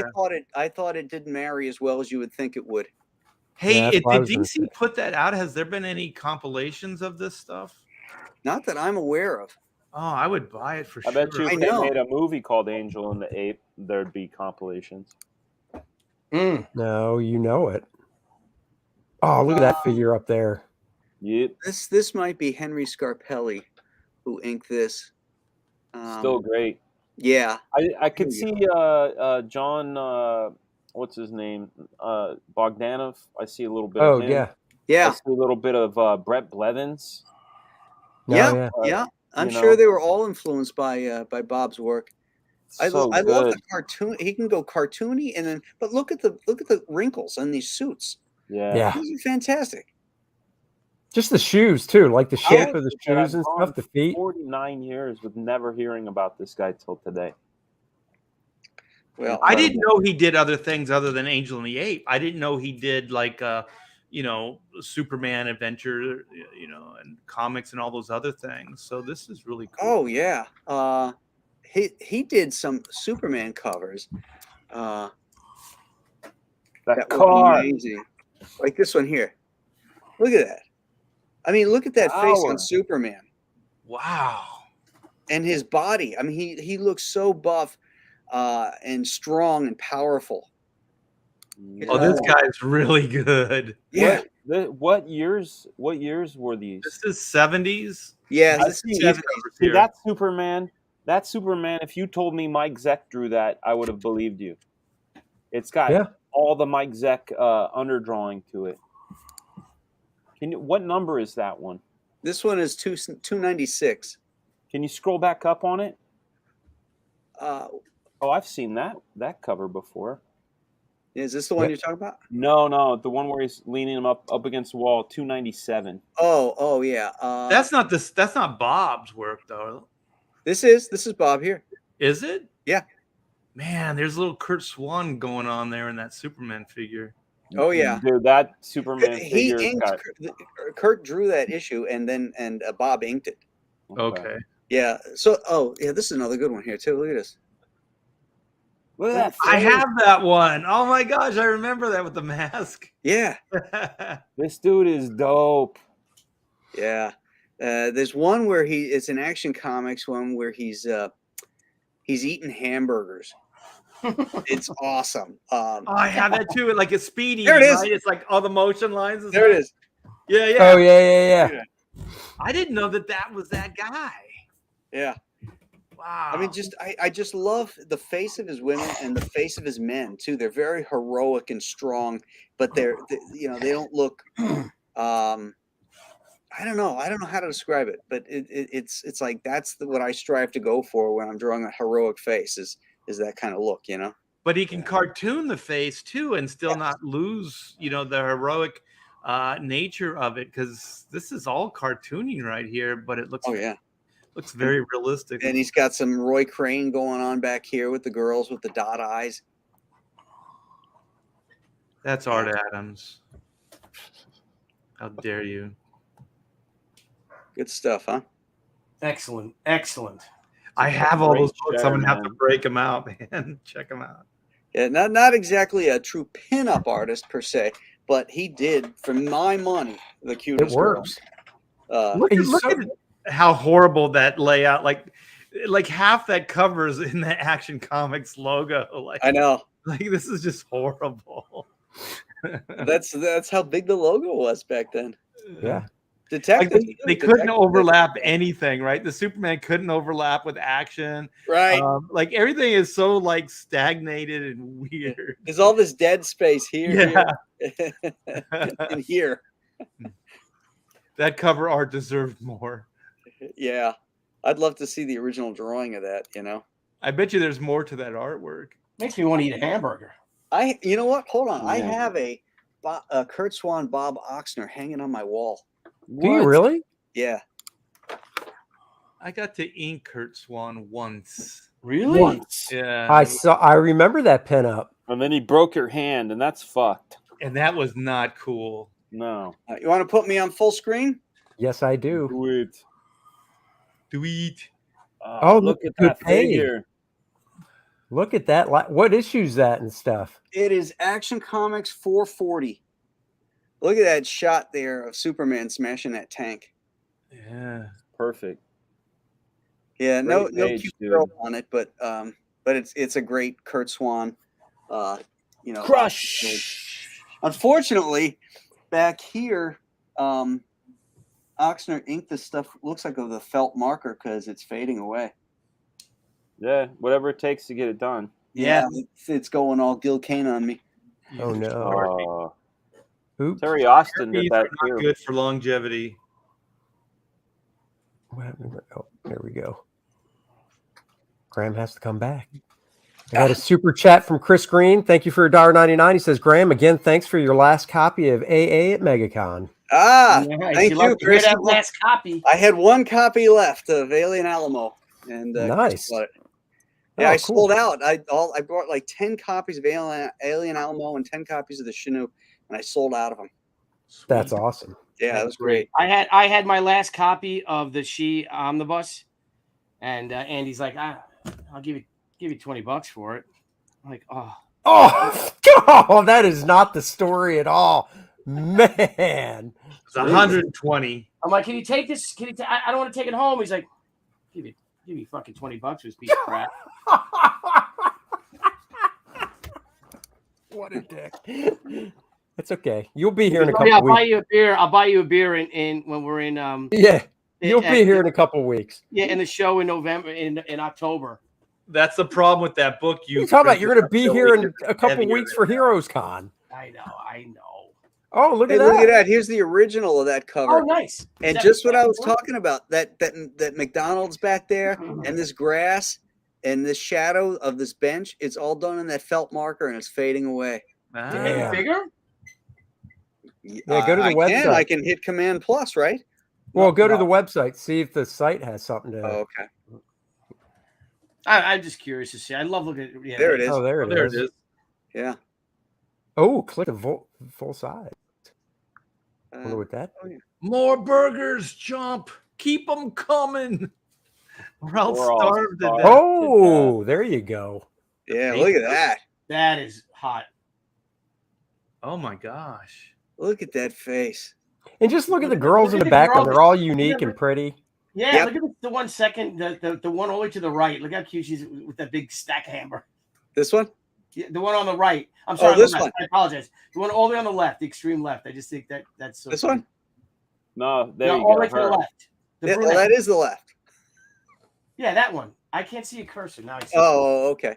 The brunette. Cursor, Yeah, cursor. now you're picking her nose. Ah, That's a great face. It's a ah, great. he cover. must have given this piece of original art to his nephew. On the bottom here it says, "To Matt, hearty appetite, Uncle Bob Oxner." Wow. Oh man. That's pretty cool. It's so good. Yeah. All right, we have homework. We got to look up more Bob Oxner art. Yeah, I know we that's do. great Good stuff. shit. That's a Good stream show, right there. Bob. I was Good actually going to say you haven't done a storytellers with him. No, I have not done one on Bob.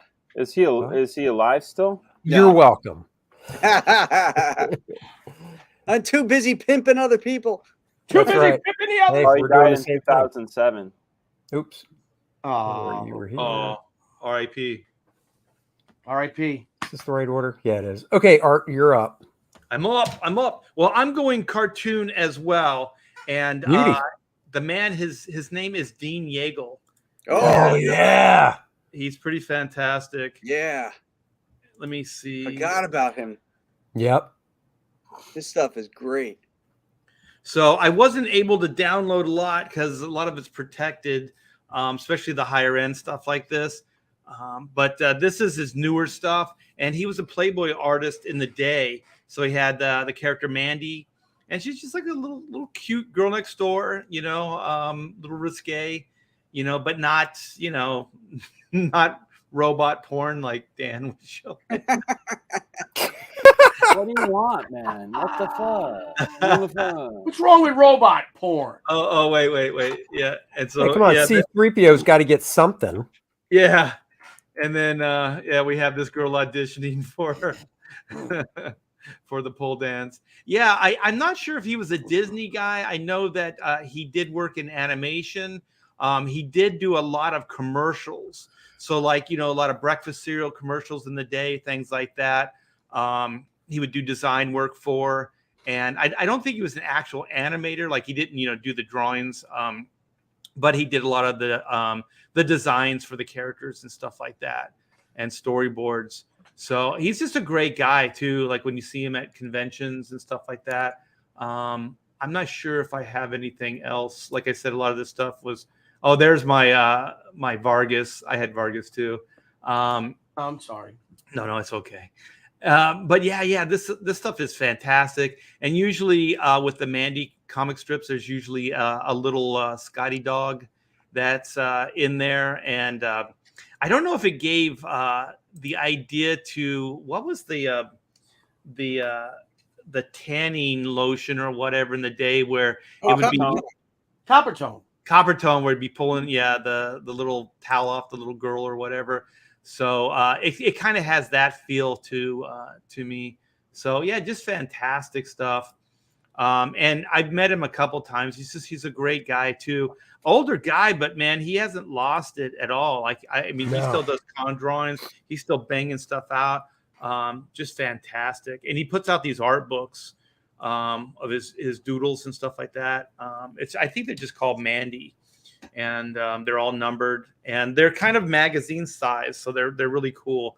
And yeah, he would be definitely one of mine. I think anybody like how everybody in like comics is like, oh well, and I'm not trying to take anything away from J. Scott Campbell, but there are guys that do those kind of things. To me personally, better. You know what I mean? I think Dean Yeagle's one of those guys. There's just more fluidity to it. It's a little cuter, a little sexier. That kind of thing. Mm-hmm. No, but that's cool. mine. And Dean is a great guy. When he's always at San Diego, he has a 10x10 corner booth. I think his wife works it with him, and then and he's got originals there and stuff. And every time I see him, he remembers me. And when I buy one of his books, he'll always do a doodle in it. And I think that's a really class move. Oh, man. nice. Yeah. Cool. All right, the Tooch. Can I share your All right, screen? yeah, you can share. I'm gonna a little build up. I had several others, and maybe we'll do an honorable mention later on. But Nagel. the ones Nagel. that inspired me. It's were Dean Nagel. Patrick Nagel, man. I mean, he's just you can see my art and stuff. We even did an homage cover to Rico, with the baby. Senryaku book, and I just love his work. I mean, this is name is before I knew Rico. who Muka was. And he led to me discovering so much other artists because it was that 80s, and I love the women that he drew. That's not him, but I love they had this patrician type of the nose and stuff like that, Yep. and I just love his design sense. I love that color, that Payne's gray that he uses. And it just really embodied the whole 1980s to me. For Oh sure. yeah. I assume you have the book Nagel. He only has the one, right? Yeah, there's another book. I have 2 books on him. Oh, there's another Nagel book, and it's somewhere in the hundreds of books I have. But Didn't he die going out for a run? He was jogging. So he was a Vietnam veteran, chain smoker, whiskey drinker. And he did, according to the book, and Brian Haberlin was one of his students, the colorist Brian Haberlin. Whoa. And he, Nagel, he, like I said, he was a chain smoker, drinker. He went on and he was like probably 46, 47, but he's not a healthy guy. And It was a talk show. He went on a talk show. Yeah, right. And he was doing an aerobics routine with these young girls or something like that. And then afterwards, he didn't feel so good, and they take him to the hospital. He fucking had a heart attack, and he died. Oh, he was young too. He was only like 40 something, wasn't he? Yeah, but he was. You see pictures of him. He looked a lot older, so you could tell he liked to party. That guy. Yeah, one of his assistants or something. I remember reading a quote, and she was like, "Yeah, he just ate Snickers candy bars all the time." Oh, really? my God. No way. Yeah. But yeah, this is that cover to that book. I mean, I know it's not necessarily pinups. I mean, because he was a big, mostly a Playboy artist, and did the Duran Duran album cover and the 12-inch single for Careless Memories, I think it was. But I just adore this man to this day. Well, you talk about an artist that ruled a decade, like Yeah.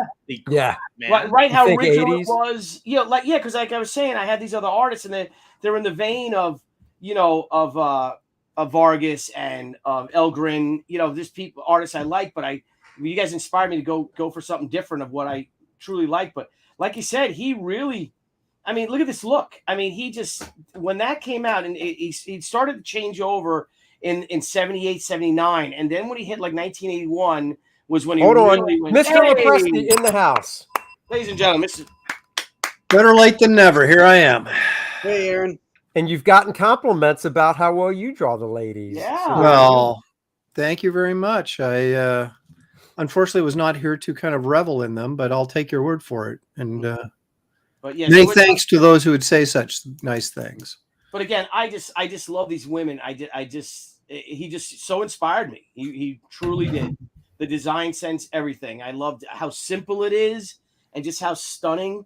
And I got the chance to see one original of his, and it was unbelievable. It was just unbelievable to what it looked like. It was airbrush, I guess he might have used. I mean, I was going to say, how did he get the tone so flat? I would imagine it was airbrush. Masked it up and did airbrushing and all. I think I saw it a long, long time ago at like the illustration house when I was in college. How large were their originals? It was big. It's at least 24 by 18 by 24, maybe even 18 by 36 or something. It was I've never seen one. Big painting. So, Well, I'm not surprised, Billy, that you would pick Nagel because, New York, styling. It's got Billy Tucci written all over it. Bill Tucci written all over. Look at it, it's got Bill Tucci. But I love the white, and that inspired she with the white face and all that. Totally did. All this stuff did. And I just wanted it, and then I wanted to do a cover. And the cool thing about like what we do is publish our own comics and stuff. And I made, if I can share it. Yeah, go ahead. I did a Nagel homage cover. So let me just find that. Sorry. God, now I'm thinking, where's that book? Because I know I still have that book. I know I do. Oh, really? Thank you. Yeah, I know. I still have Nagel, that book. So It's a great book, but I don't know if this is big enough. But I guess I could zoom in. So let me stop sharing Patrick Nagel and go to the D team with me. Let's see if that's it. Yeah, that's it. I said go bigger. But if you see, let me go bigger with it. Oh yeah, I remember. It's a copy of a book. I don't even know if there's if there's a copy of the thing, but it's Control Plus, right? Yeah. Try that. There All we right. go. So we I ate Nagel. I ripped. This is not good. It's garbage. Let's see if I can go back. Sorry, guys. How do I get out of it? Make it. Oh, Nick. You gotta do the opposite. Yeah, there you go. Yeah. So there's two versions. Okay. So you see this one. So when did you do that? How long ago was that one? 1995. I did it. Oh, cool. That's really cool. So there's the book, and the other one was a variant cover. But and he just inspired me, and Haberlin colored it. He's like, oh yeah, I'll nagel the shit out of that. So I'll nagel the shit. It's just a little. That's awesome. And it's after Nagel, it says on it and all, and just a big fat thank you to guy who's a hero of mine. Yeah. And he was dead before I knew who he was, or he had just died. No, I knew who he was in 1993, so I got into him then. But he died. He died in the 80s, right? He died 1984. That's right. Yeah, so he died before I knew. He died before I knew who he was too. Yep. So it was just again, like you said, Art said someone who dominated a decade, and he really almost like Muka did with the early 1890s, late 20th century. How he influenced, it's created that whole Art Nouveau movement. Mm-hmm. He really made an impact, Nagel, on the art scene, and with the colors that everybody used for stuff, Miami Vice and all that jazz. So yeah. All right, Alo, you got something queued up or? Well, I got a book here. I don't have anything queued up. No, that's fine. Walked in the door, but I got a. I assume none of you guys have gone petty yet, right? We actually, I'll full screen you while we talk too, so people can see it. But we did. Oh, wait, Did did anybody actually choose petty? Art though? Nobody picked. Nobody Petty, picked him. Nobody picked him. We talked about him though. we picked them apart. Well, this was like. The reason I'm going this route is because it was my mom's favorite pinup artist was George Petty. So I'm doing this cool for my mom. I have that book. His stuff was very stylized. Yep. Which is kind of cool.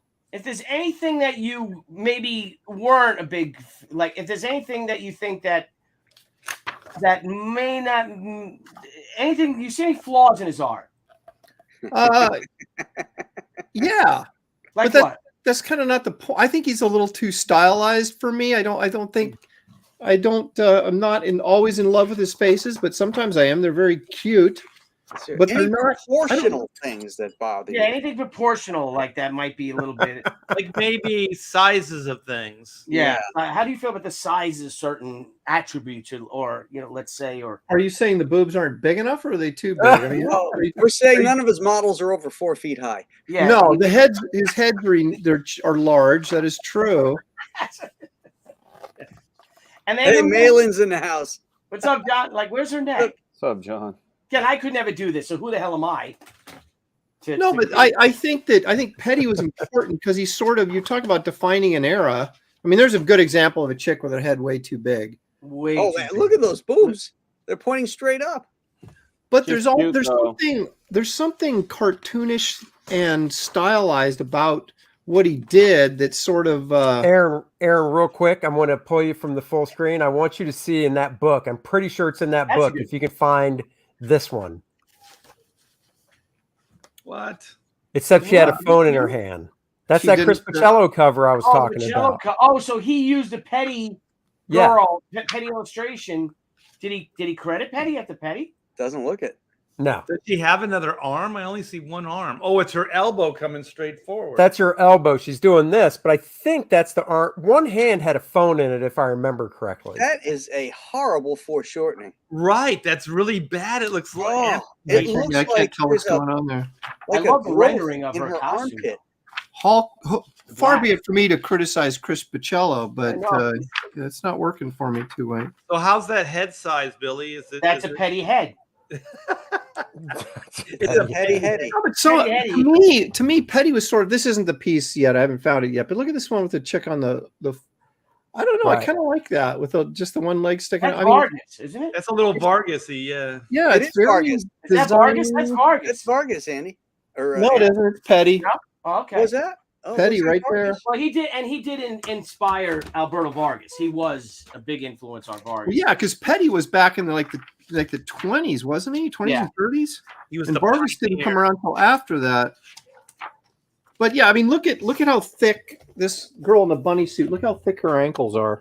Yeah, boy. Ain't nothing wrong with that. I'm just saying that everything it was very stylized, and Her it's and sort of Hillary like Clinton. whenever whenever man. you do something stylized like that, you're gonna have people that either react positively to it because it's unique, or can't stand it because it's. I like it. I like like it. You kind of like it. foreshortening where something is dead on at you. There's Mm. two different drawings, and both the feet are like dead on, so there's no sense of depth to them. There's no connection either. Just Yeah. Look at this. This It is looked like a they're nice one, but floating. look at the toes. Look how short her toes on her foot are. But I really like that piece right there. That's a Yeah. nice one. That's charming. So Aaron's a fan of really bad pinup girl art. No, Hey. I'm Oh, not. come on Oh. now.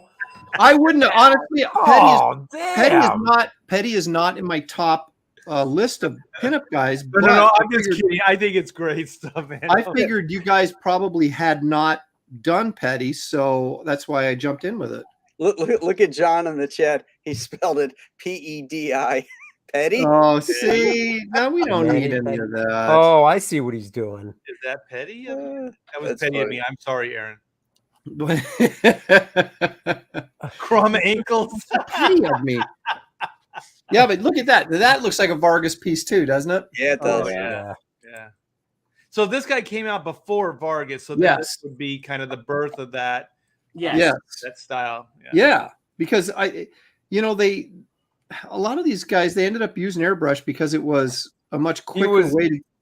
He was born in 1894 and kicked it in 75. So Wow. Yeah. But look at that. That looks a little line decorish, doesn't it? Right there. Oh, Yeah, for it does. sure. yeah. Very stylistic. Yeah. Yeah. So, Yeah, you know, like 9 heads tall. I mean- or at least his legs are. all these guys were, played second fiddle to Gil Elgren, of course, but Well, they're before Gil Elgren. we can't find that piece in here. I think there's a I second. know. I piece thought it that was. I mentioned thought it was in there. Now I did a Google search. Hold on, let me.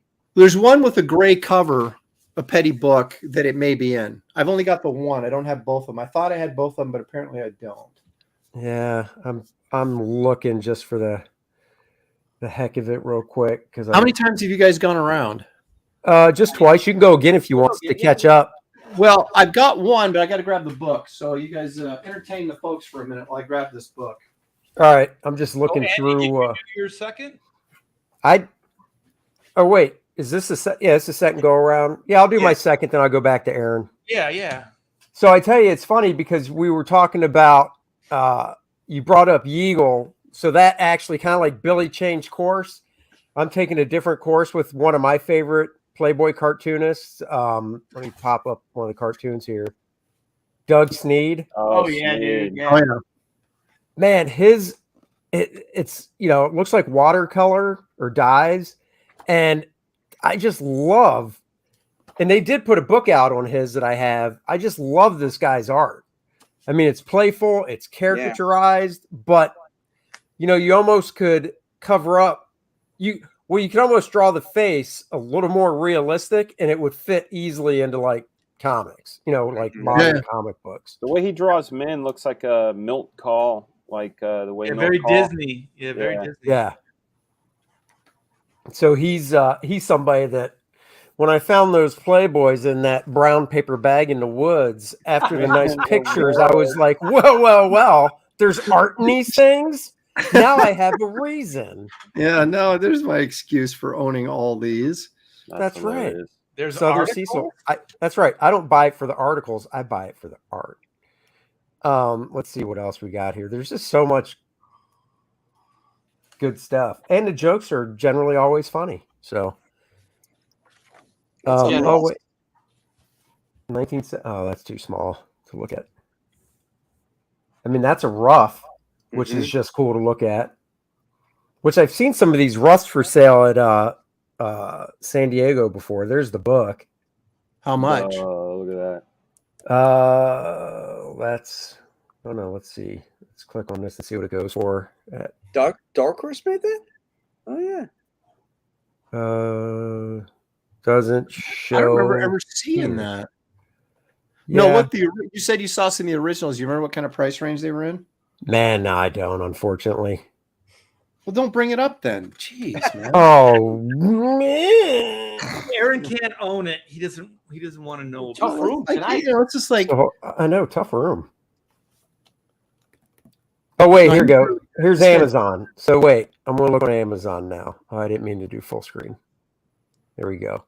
$245. It looks like. So you should have bought it 11 years ago when it actually came out. Yeah.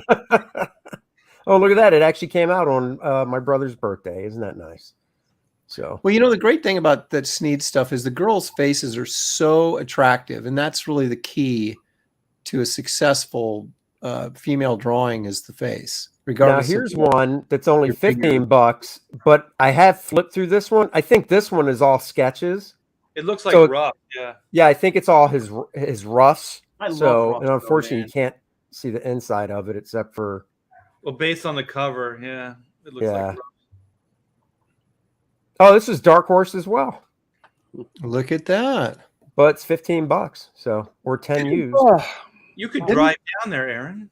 Yeah, didn't Dark Horse have a relationship with Gane Wilson, who was also he was doing some stuff. I mean, Gane Wilson, remember, just sort of popped up in the comic book scene. He did that classic illustrated when whoever was doing those classics illustrated, the revamped ones where Sienkiewicz did Moby Dick and right.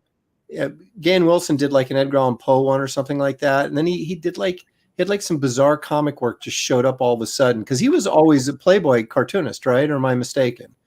Gane Wilson? Yeah. No, he wasn't just Playboy. Well, yeah, but he was that's what he was best known for, right? Was his Playboy stuff, or am I? Could be. But yeah, so he's sort of like in that, like, sort of, I don't know, late 80s, sort of like did a couple of comic book projects that I thought was really bizarre, but I thought he did something for Dark Horse. So maybe they were mining Playboy cartoonists there for a while. So it looks like some of his roughs, like here you go, Aaron, because you asked. This is $180 on eBay. The rough. Jeez, I pay $180 for that rough. $180. Well, it's the rough, the pencils. I'd still pay that. Yeah, that's better than the finish. Look at that. I know, it's awesome. I'm buying it. Can you go bigger with that? I don't know if you're messing with me because but I can, yeah. No, I'm serious, yeah. But Billy wants it bigger. It's the New York way. That's as large as she goes. I like that architecture back there. Yeah, that's beautiful. Yeah. I think I like the pencil drawing more than the colors. Me too. Yeah, What's the joke? Cool. What's the joke? I can't read it. It says, not only is he great in bed, he has a penetrating wit, too. A little play on words. Oh, that deserves a bell. Come on. Hey-o. There it is. Sorry. Let's see what else we got. Where's that? It's only $180. Wow. Yeah. Damn it. Where was it? Oh, here people are paying more for that Bocello piece than they are that Doug Sneed original. It's because nobody knows who he is. I know. Yeah, it's a shame. Not after today. Well, you can get a lot of those roughs for under $200. That's crazy. You can't even get Buscema roughs for that cheap. Nope. Here's another rough prelim. Have these sold yet, or are they still active? That's still active. No, it's buy now. Yeah, it could be. Even that's cute, just for a quick marker rough. Oh yeah. My gosh, I hate this guy. I love process art, man, where you get to see. Oh yeah. This stuff I love. Just these quick little doodles. Yeah. They know their shit. Well, there you go. Head over to eBay and type in Doug Sneed. Go to eBay and type in $179.99, and it is yours, Art Sexy T. Here's a nice one. Sexy T, I'm there. Sexy T. And look at that for $200. That's got some color on it. She's got a He big says nose. sometimes you just have to stop and smell the roses. Very nice. Look at the little cartoon boat in the water. I know. Threw the birds in there, and I just love the tape too. He's like, "Oh, I messed up. I just put down a piece of this is Joe Kubert stuff right here. Oh, I messed up. Put down a little piece of white tape, draw over it. Keep drawing. Mhm. That's right. That guy's missing an arm. That's right. He is. Yeah. All you need is one arm when you're smelling things. Oh, now this is a hold on. Sorry. Yeah, see, it's a rabbit hole now. It's all right. Oh, We've got sucked into the madness. oh, that's a great one for 150 bucks. $150. My goodness. I bet you it's just And a it's probably color from rough, the though. 80s, right? It's I mean, it probably looks over very a 80s. Xerox. Oh yeah, Yeah, let's see. You're right. You're Yeah, you might be right. right. Yeah. Hold on, let me find out here. Hold on. That's way too finished. It says color original Xerox. color Xerox. Yeah. No. Wow, good call, 93 it Still says the year. cool. Still really cool. October 93, yeah. I apologize. I thought it was more 80s. So it says this is the original art features the hand-colored Xerox of the pencil sketch. So there you go. So how do you spell his last name? S-E-Y-D. Sneyd. Okay. So when you get something in the mail, Art, you have to show it to us. Mr. Sneed. Mr. Sneeder! Okay, Lepresti, are you set now? Oh, I'm You got- ready. You got your All right. second? All right, so I'm going to show you a guy that is one of my all-time faves, and he's best known for his Santa Clauses drinking. Oh, I knew Pepsi you were going to go there. That Hayden Sundblom rocked the pinup world with some really nice pieces. Oh, like- yeah. Holy yeah. crap, I never knew that. Wow, there's the girl and the dog. That must just be like an iconic thing, you know, Well, Yeah, dogs we are popular, man. with the little Yeah, everybody loves their dog. the little pooch. Look at those. I am looking at those. Wait a second. I've seen that I like one. all three Yeah, of those. I've seen them. The Chase Lounge, man. You just hit a freaking home run there, Aaron. Yes, Well, you did, yeah. Aaron. What's his name? Yeah, what's his name Hayden? again? Hayden or Haddon Sundblom, Haddon Sundblom, BLOM, like Sunblom. Ah, I think is he in this book? He's got to be in this book I have. Haddon Sundblom. But here's the interesting thing: he had a big studio back in the day, and you know who one of his pupils was? Elgren. Gil Elgren. You got it. Yeah, you can see it. can see it. That girl in the Chase Lounge looked very much like Elgren could have done it. Would have, could have, should have. These Oh, are Well yeah. done, Aaron. these That are is full on great. paintings, man. These aren't like Yeah, these are oil paintings. yeah. We should look up to see how much Fuck, those Gil are. Elgren owes everything to this guy. Yeah, he does. Yeah. Holy shit. But the funny thing is, Sundblom did a lot of this stuff, but people just remember him for his, that's Wow. the Santa and the, Coca-Cola ads. Yeah, but a lot of guys, it's the same thing in music, like the Colin Hay from Men at Work will always have to sing Land Down Oh, Under. look at that. Oh, Oh, Now that's Sundblom doing a little bit of different take on Santa. That was for Playboy magazine. Ho, ho, ho. look how cute. Get that under the tree. Oh, thank God. Big name. I couldn't hit Ting, the bell. ting. I couldn't hit the bell hard enough.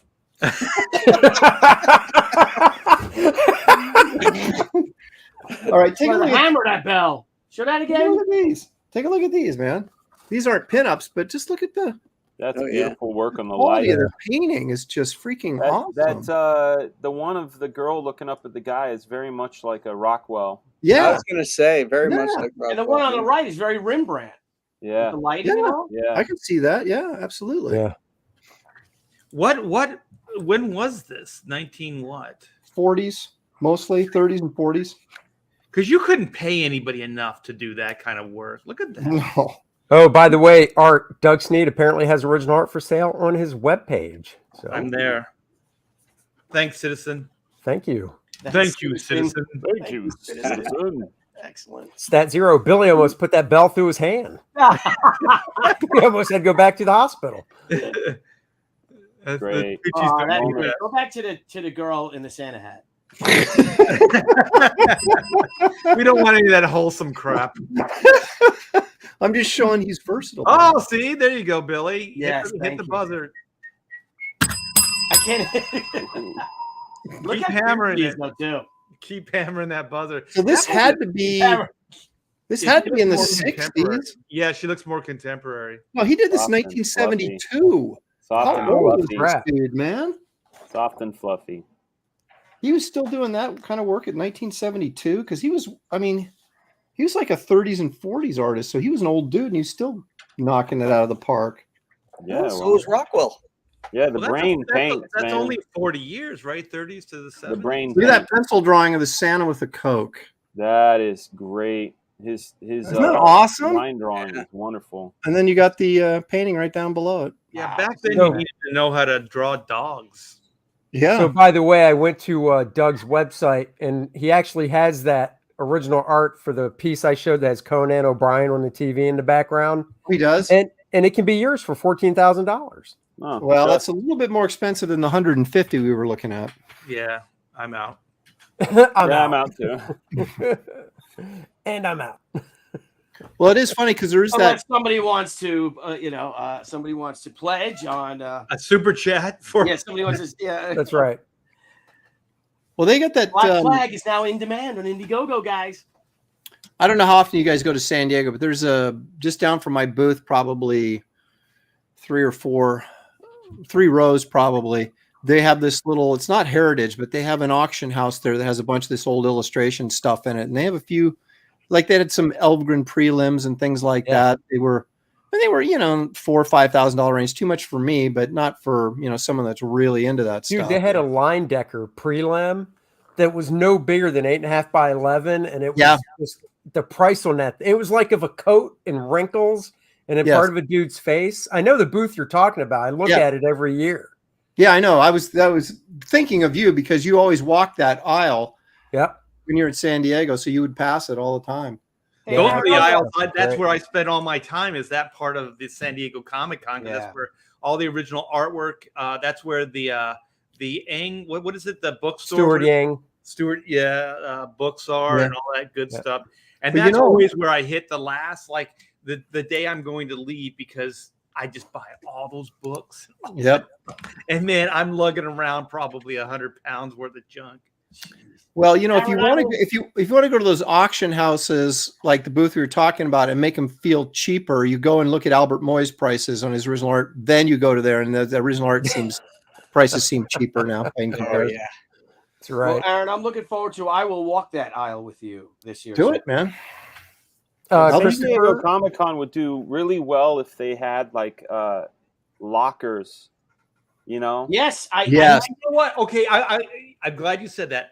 I would make a fortune. You know how you have caddies when you go golfing? oh yeah.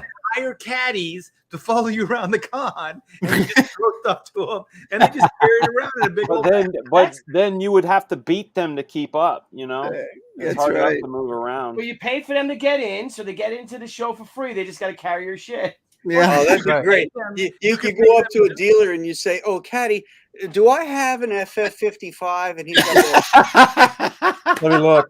You're like you there. 53 and 54, no 55 You, cent. and you have it in plastic. You have it in plastic. Yeah. That's And right. then you go, come, try to keep up. And they got like 200 pounds. Yeah, give me a Then 9 then iron, you can man. show him the comic and you ask the caddy's opinion like they do. Right, at the exactly. Clubs. Say, what do you think? VG plus? Well, if I were you, I'd hold out for a fine. That's right. They give you I'd advice. hold out for a fine. That's Give a Give me high you advice. Yeah, I've been down this aisle many times, and I'm telling you, to play the game right, you want to go for a fine or a fine plus here. You don't want to settle for the VG. That's right. Oh, look at this guy's comics. Keep going, keep going. You got to pass this guy. He's going to make eye contact. You pass him, and you stop at the next one, and then you come back. That's right. Slowly. Or you How always to- how to wait play till the San last Diego day. court. Wait till the last day, and then you can you make some bargains on the last day. That'd be a hilarious video to do that, like a short video. You Yeah. could get Mark Hamill to star in it. Oh, There you go. As the caddy. Well, we couldn't. yeah. No, we couldn't. No. Maybe Billy could. There was he knows everybody. There was a couple of years in a row where I went to San Diego and it seemed like Mark Hamill was doing like some video thing on the floor like every year. It was the weirdest thing. He was like interviewing Harryhausen one time, and then he was talking to somebody else. I'm like, is he making like little comic book shorts or something? I don't know. Remember, he's been unemployed for 30 years. Yeah, that's right. He says plenty of time on J.J. board. Abrams ruined his character. It was one of your students, Art Harryhausen. Remember? Yeah, you remember him. Yeah, I said, Remember that young spry kid in your class? we were out drinking one night. I said, what if you could take an inanimate object and make him move? What he's day moving at a pictures time. these days. The funny thing is, he used Art as practice. He's like, just stand there. And he moved Art's arm, took a picture. He moved it again, took another one. Christopher, thank you for the $5. Great show, guys. I just had to give a shout out to James Montgomery Flagg's pen and ink drawings. Astounding stuff. I have a nice flag book over there, too. Good one. Don't you guys remember Jason and the Argonauts? The Artonauts, yeah. Yeah. The cocoa gas station. They worked at the gas station, the Argonauts. What Billy, you brought up the Gibson girls, and I remember those. Was he only black and white, or did he do color stuff? As far as I know, he only did black and white. I actually Dana Gibson. I pulled Yeah. Charles Dana Gibson. Everything here is black and white. It's all pen and ink. Yeah, that's what I thought. All right, Fragaboom. Third time's a charm for you. We're gonna go around a third time. Okay. Oh yeah, I thought so. Yeah. Yeah. Well, I'm gonna take it way the f back. Is this the last round? Last round. Okay. Are you going so far back? It's pre-art to bear. He's going cave no, I'm drawings. going back about 100 years. Okay, that's not pre-art. His name is Russell Patterson. And, he was the premier flapper artist of the day. He's one of my favorites. I believe when first time I saw Alex Toth, I instantly thought of Patterson. I actually knew who Patterson was before him. He's one of those guys who I dig. I mean, he's got a simple line, very simple style, but really captured an era. Not unlike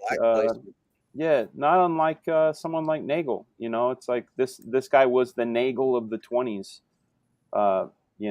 He did all this incredible style. I don't think that's Patterson there. That doesn't look like Patterson. This isn't either. Yes, it is. That's Patterson there. Well, later on down the line, but he would be my third pick. If you were interested in getting his book, there's a book that he put out. Well, he didn't put it out. They put it out of his work called Top Hats and Flappers, I believe. Yes. Let's see if I can find it. I'll just type in Top Hat. I want to say, Billy, didn't you suggest that book, or maybe it was you, Dan, one time? I don't have that. I think I might have. Yeah, Dan did. Yeah, this is the book here, but you can see it's like a very minimalistic fashion pinup style drawing that was for the sophisticated crowd. But again, what I like about his stuff is it's deceptively simple, gives you an air, a feeling. I mean, look at that smoke, the squiggle of smoke. It's fantastic work. Good shit. So that would be my third choice, would be Russell Patterson. Excellent. That is a good one. I love a good black and white drawing. Mm. I need a bell on that one, Billy. Wow. Well, not all pinup artists do pretty girls, and we all love pretty girls. But there's one thing we also love. Oh yeah, I saw you switched it out too. Hamburgers? Cars? Oh, yeah. Come on. Basil Gogos. Oh, This guy could love paint his like stuff. a son of a gun. Oh yeah. Look at the colors. Look at that Frankenstein. Did he do all those like the model kit art and all that? No, that's James Bama. That was Bama. Inspired by Go-Go's, though. Okay. For sure. Yeah, I met him. So did I. At a horror convention. Very nice man. Mm-hmm. Right? So humble. I met him. So humble, yeah. That creature. Look at the creature. Oh Look my at God. that. Look at all the colors in there. That's what I was going to say is, you think green, you go creature green, and this guy's got how many colors in there? It's Hey, he's got beautiful. magenta and purple and yellows and oranges and greens and blues. And black. Look at the top of his head. I mean, just perfect. It's perfect. Yeah. I had a in-depth conversation with him at a Detroit show one time about his techniques and stuff. And he doesn't use oil paints. Those are all like dyes and stuff. Oh, really? Really surprising. Yeah. It looks chunky like an oil paint and it's not. And he said he was using, I asked him about the colors and he was like, like most people like Star Trek and everything else, they were kind of he was in the 60s. So he was trying to sort of reflect that sort of mod sensibility that was going on. So he would use these really kind of crazy color schemes.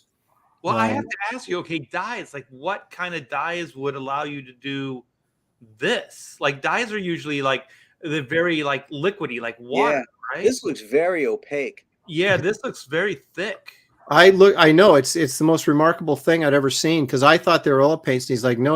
And he had actually a painting up behind him. I can't remember what it was when we were looking at it. I've got pictures of it someplace. I got to find those of me talking to him and about this painting. And it was, I want to say Dr. Martin Dyes or something like that. Really? Wow. I just was like, I was stunned because his originals don't look the same as they do when they're photographed. The dye with some kind of like base. Oh, look at like that. acrylic or something. It's like the babackgrounds have a watercolor type feel, but the face stuff. Right. It looks all chunky, but it's not really chunky. It's the way he does it.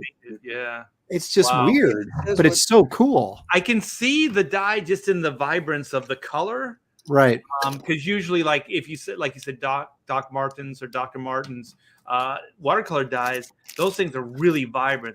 They're really bright. Yeah. So I can see that in the intensity in the color, but just not in the technique. Yeah, the technique, the texture, it doesn't look like that at all. Yeah, it's crazy. I was stunned when I saw the original and he was explaining what he did. And it was like, we're talking like 25 years ago. So I'm trying to rack my brain right now exactly what he said. But it was just, that Phantom of the Opera was amazing. Yeah. Go back to that one with the yellows and all that. It's crazy. Keep going. Getting warmer. Was it say, did you already pass the Phantom of the Opera? Not that one. It had. The one I know what he's right there. It's on the cover. It's the cover, but you had another shot of it without the logo. Oh, yeah. That was.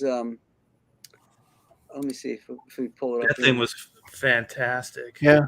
Yeah. Grab something real quick. Such an interesting use of the rainbow. Yeah.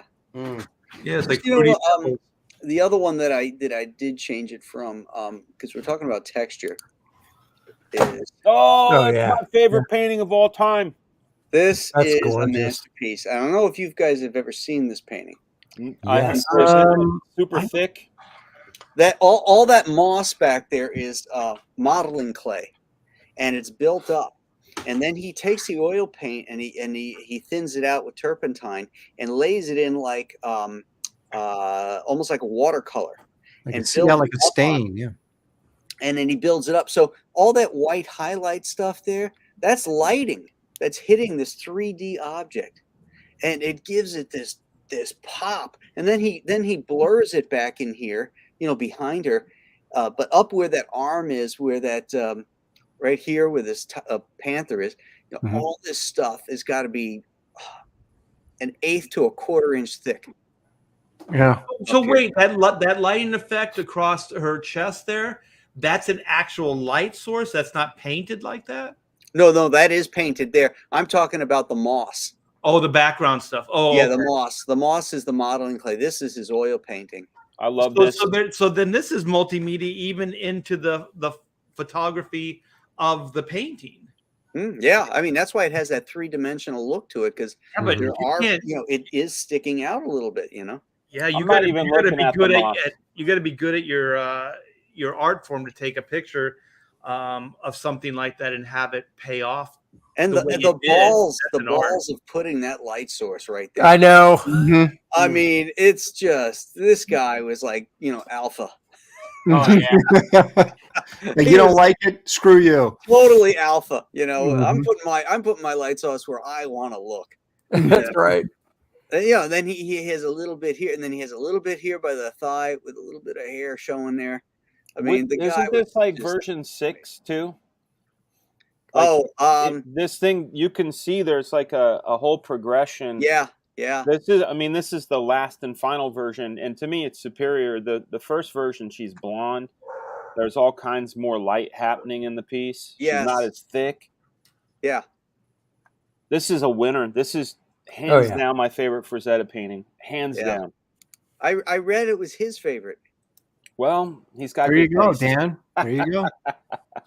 By the way, Citizen Ronan says, I assume he's talking about Basil. He used layered gouache and dyes. Oh, well, gouache, that would explain the opacity. Yeah. And you could put that on kind of thick. That may be in fact true, because I can't remember our entire conversation, which I guess I should have recorded it. But that's very possible. I asked Basil Gogos about your conversation, and he said to me, Aaron, who? Yeah, that's That's Shelley. I remember her. yeah. You remembered Shelley, but not me. Are you Shelley's husband? Yeah, he wasn't even at the show. Here, show. Okay, but he had these prints, right? So I got some of these. These are all charcoal, right? Yeah. But he had originals for these, and they were about 11 by 14, between $300 and $400, and I didn't get one. Why That's didn't you it? get it? Yeah. Because I didn't have any money. It was back in the day when commissions. Draw. I know, dude. It You was had to work. lame. I should have got one, but I didn't. I did get some of the prints, and that's a great London. Yeah. After midnight there, and again, that's all charcoal. He had those at the Wow. show we went to. Those are just so creepy, man. Signed, numbered by the man It's so himself. weird. They're just portraits, but they're so freaking amazing. Yeah, I know. I You know wanna what put it that is? one in Is the that bathroom. he brought color to stuff that You- we thought always as black and white. These black and white movies that you never saw the creature from the Black Lagoon in color like that. You True, never saw yeah. Frankenstein in Yeah. color. And he interpreted it using a pulp artist style color that over the top lighting sources. And you know what? Those Famous Monsters magazines, they jumped out in a sea of shit. on Yes. magazine. Yeah, dude. You Yeah. would see that painting and you'd be like, fuck, here's my dollar. Yeah, exactly. No, they were. I mean, that's a mark of a true cover artist, is someone who is willing to take a piece of art someplace that everybody else is not doing, and just to grab your attention and just make it. I mean, that's what your job is as a cover artist, to get someone to buy the That's book. right. And he really did. I mean, no one was doing stuff like that. No one's ever done stuff like Yeah. that the way he did it. Cool. All right, Art. Basil. His wife said at one of these shows, they were talking about his art in general, and that really it should be considered fine art instead of illustration.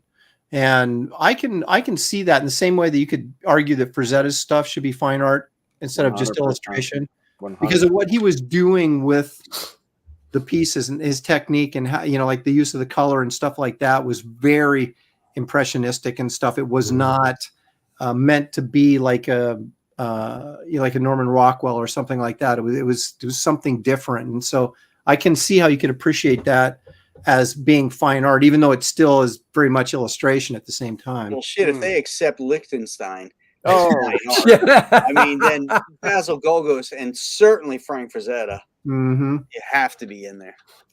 Oh, Aaron, one that you missed that Dan never heard of before. And who else didn't? Was it you, Billy? Bob Oxner? You know him, Yeah, right? I had not heard Yeah. of Bob Oxner. Oh yeah. he's Yeah, awesome. so we introduced Dan and Billy to him. That was one of Awesome. Graham's. And the Fucking whole audience. awesome. In the whole audience, yeah. So he's great. All right, Art, I'm going to share your screen. Yes. So this is Adam Hughes. Oh yeah. of Oh, course. yeah, of course. I was gonna pick Adam too, but Well, I'm definitely glad you one of the did- best. I'm glad you didn't, Billy. yes, sir. So yeah, these are low res, so I apologize for that. I would love to blow some of these things up. I think this one Like a fatty. Yeah. the chunky. Chunky Monkey. Stunning.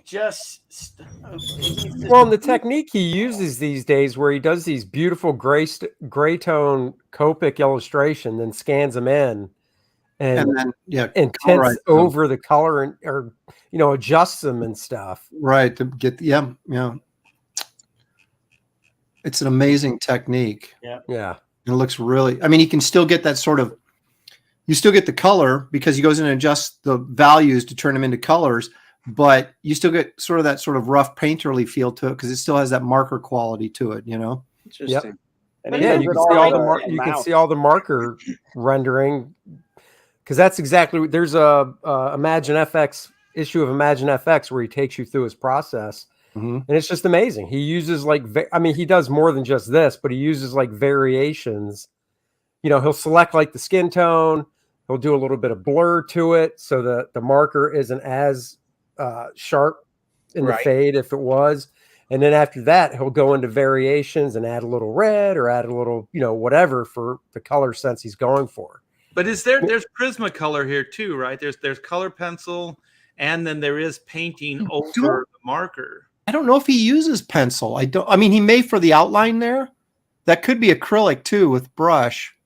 But this one could be. But a lot of what he's doing now is just these, if you see his originals, are just these fully, gray toned up illustrations that he scans in and then does the rest in Photoshop.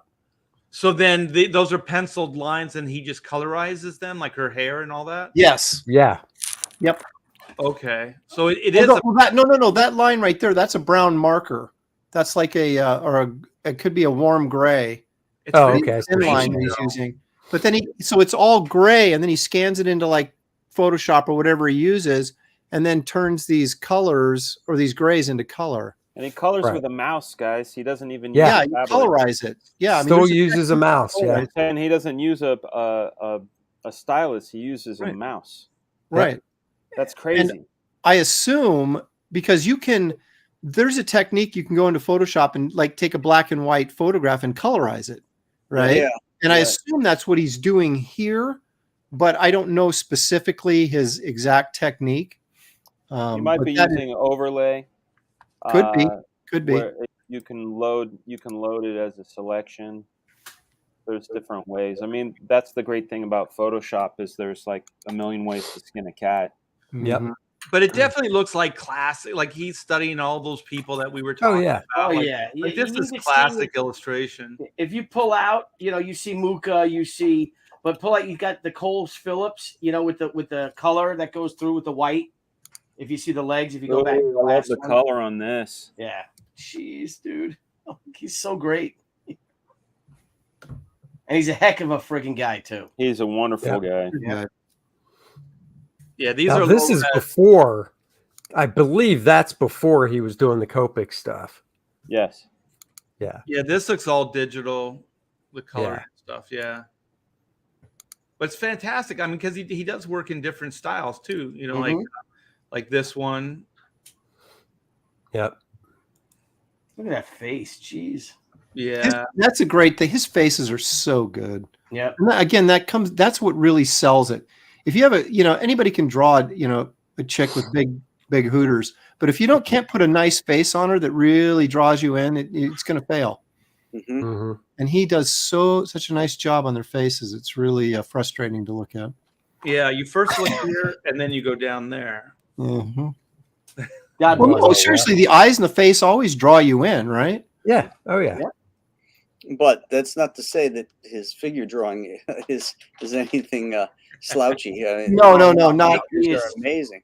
Not at all. He is one of the greatest of all time. Oh, I remember I first met him when I was still in the Kubert school, and he's only a couple years older than me. And just watching him draw at a convention back then, and how effortless it looked.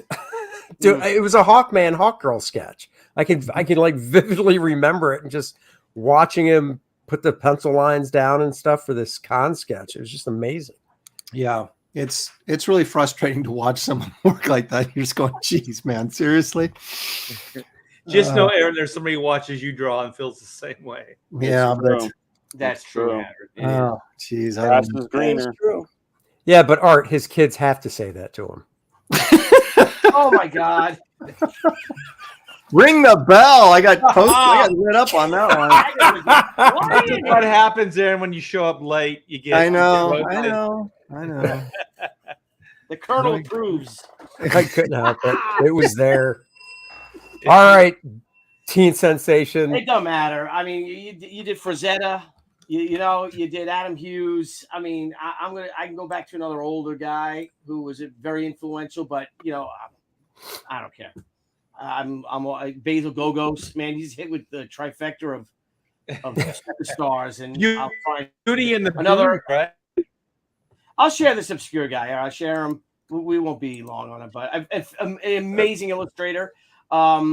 He actually preceded Petty. Not as old as not John Held or whoever or Art Bear. But around then, he was born in like 1863 or something. And if you want to show that, someone I discovered in college, Bowles, and he had this like pre-censorship Enoch Bowles. This pre-censorship naughtiness about his work, and it's very sexy. Wow. I mean, you got his legs, it's all watercolor, apparently, with a little bit of pencil, I think, was added to it. But you just look at the gams. My goodness, the gams Art. What's his name, Billy? Enoch Bowles, right there. See up there? Enoch Bowles. Okay. And but, I mean, just look at just that silhouette, Yeah. And go to that's a fun Oh, one. wow. It's Kitty Pride. Yeah. It's So, Bling. and then look at this. I mean, just look at the Oh, legs. that's nice. That's Right, Basic look at Instinct. watercolor. What the hell? This is the girl Gosh, for the time, that's nuts. she'll get a foothold on you. Oh, That looks unnatural. Look at the heels on back then. I didn't know they had heels like that. Oh, back yeah. They did have 4-inch heels and 3.5-inch heels and stuff. But What year was this, funny. you think? I'm looking at her face. You look at those eyebrows. I'd say 31, 32, maybe. Yeah, it has a very flapper look to it. Yeah, so I would say late 20s, early 30s. Definitely early 30s. And then this, then he had the fun stuff like that. And but look at this. This is earlier things. Wow. So this is, you can see that Maxwell Parrish influence. I was going to say it it has a Parrish influence to it. Yeah. Yep. But and then look at this. Whoa! Holy, what the Hang on. Bloomers. You know what's really bizarre is all these women look very, very young. I know. They could. Hey, they could have charged 25 cents for that That's one. because Well, we're old, guys. That's why, Art. We're old. Well, yeah, but see, my great grandmother, I think, got married when she was 15. So then, Oh, my God. Children. This He's kid, like, that's a child. look at this. These are Look at this. children, Look at this. Look at man. this. I know what The you're Elgren into, one, Billy. I mean, look at that. So fun, very whimsical, very fun, but That's it's nice. amazing. Look at this. Look, like I said, this is 30s, early The 30s. chick looks like a wrestler. Yeah, Yeah, but, she does. but look how stuck with the cigarette. So he was very racy. He did not. This was not your Vargas girl. That woman's seen some shit. Yeah.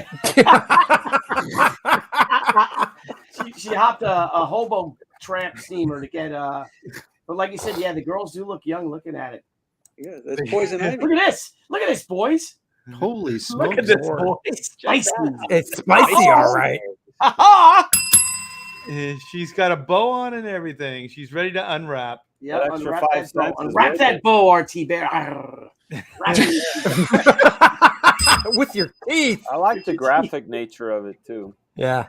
All right, enough of that. I think it's a That's good one. exactly what I was thinking, Dan. But again, just look, just sultriness. Spicy.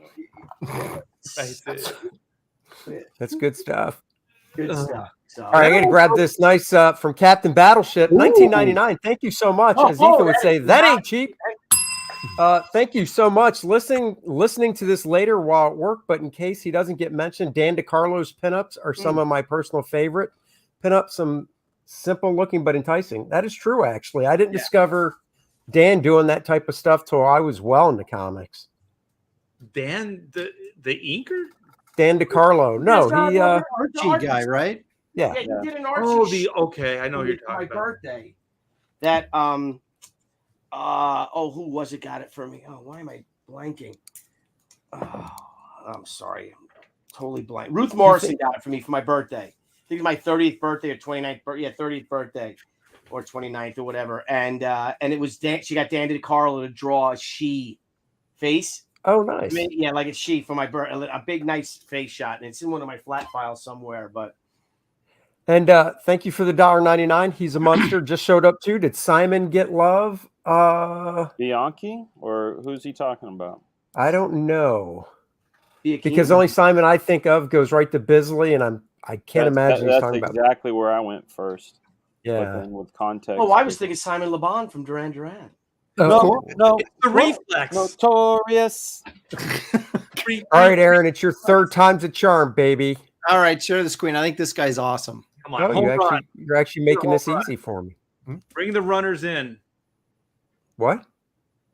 I said we need a home run. Bring the runners in. Oh, okay. That's when he Oh, points. hey, that's me. Oh, look at that. Come on.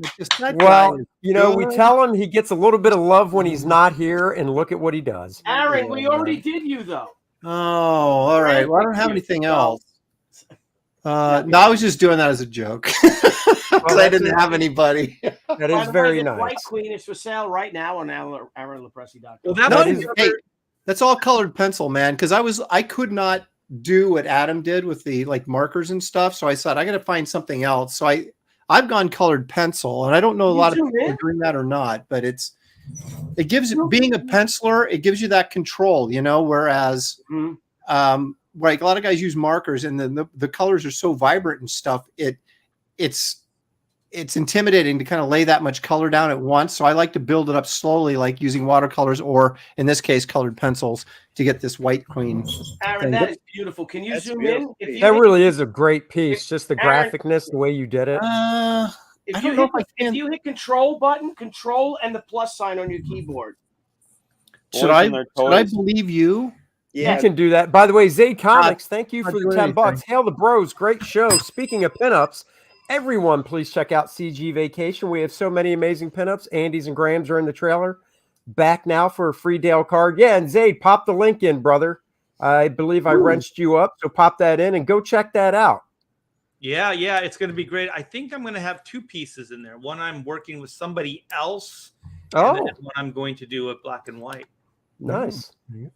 There's another one of my faves. Good one. This is now see what I did on her costume is I did like where the oranges that's all like warm grays, and then I colored over the top of it with orange colored pencil, and her legs really? her legs are all colored pencil as well. Oh, can you blow up on that one some? I'd like to see more if possible, because now I'm interested when you say you did the colored, the gray markers and then colored pencil. Tune into his YouTube channel. He does stuff like this. Aaron does on his YouTube. You know, if Shelly's not on when he's doing it, I don't really want to watch it. Yeah, She really brings the excitement and fun. She He is does. the star. She does bring higher entertainment value. That is for sure. I don't know if you can really tell. I just grabbed this quickly off the internet because that's cool. you can't really tell because when I blow it up, it gets sort of fuzzy. No, But- that's cool. Let me see. There's one more. There's one of my faves that I did. Well, Very We nice. did this show a while back where we did the sexy pinups that we had done. Well, like I said, I ran out of people, so I came in late. So I'm plugging myself. That didn't sound very good, did it? I'm No. promoting myself, is what I'm trying to say. With a plug. he's Plug big. yourself with Are you plugging yourself with a fatty? Oh, Dare plug you. that hole. Plug that hole. Aaron, plug it up. All right, Aaron. Anyway, there you go. So. Oh, I Wait a minute. thought you got rid of Aaron, but you got rid of yourself. And you No, got rid of the show. Andy. You've taken over the show. Danny Shut up. I'm back. Okay, so for my last one, I'll be curious to see who knows this guy. I'm going to go out on a limb and say Graham does, Aaron does, maybe Art, Oh, so it's a J. comic Scott Pike. Oh yeah, I've never seen this. guy. I've never Dolphin. seen Scott Pike, but I love that. J. Dolphin. Scott Pike did. Was that the first appearance of Dolphin that he did? Because I own the book Yeah, right here. Beautiful. That's Marilyn Monroe too. J. Scott Pike. Yeah. He only did he did romance comics. He did this one issue of Showcase where they I've introduced seen the that. dolphin, but then he was also going back to the other page. Well, he did pinups. Oh my goodness, I didn't know that. There's the Yeah. puppy again. The puppy. Some full painted. Yeah, there's always the black dog like you have, Art. And Only he hasn't and then been there's Oh, show that one with the chick with the purple halter top and the cutoff jeans. Of course, the one where that's Did you actually visit on Dolphin. that? Visit that? It's got a Dan Lawless feel to it. Yeah, it does, It does. doesn't it? Yeah. That is gorgeous. J. Scott Pike. I've seen Yep. the dolphin cover.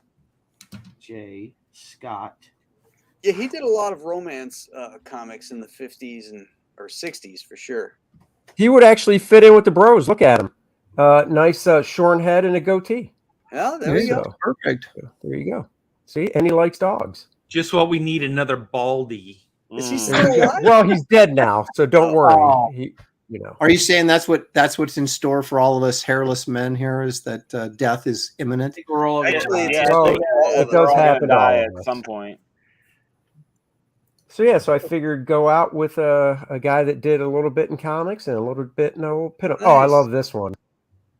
Good call, Andy. Yeah. He's like, Excellent. what? It's the honeymoon time. I'm about to get married, and whoa! Exactly. I'm I'm surprised. surprised. Anybody do nobody- Dave Stevens? Nope. No. No, we didn't No. do Dave. I didn't pick Dave because I thought everybody else would. Well, I thought Nara, too. that since it was opened up with that we kind of we're like, yeah, he's great. Let's get But- into the other ones. Speaking Yeah, I'm of, trying to there's find- Dave. There's Dave.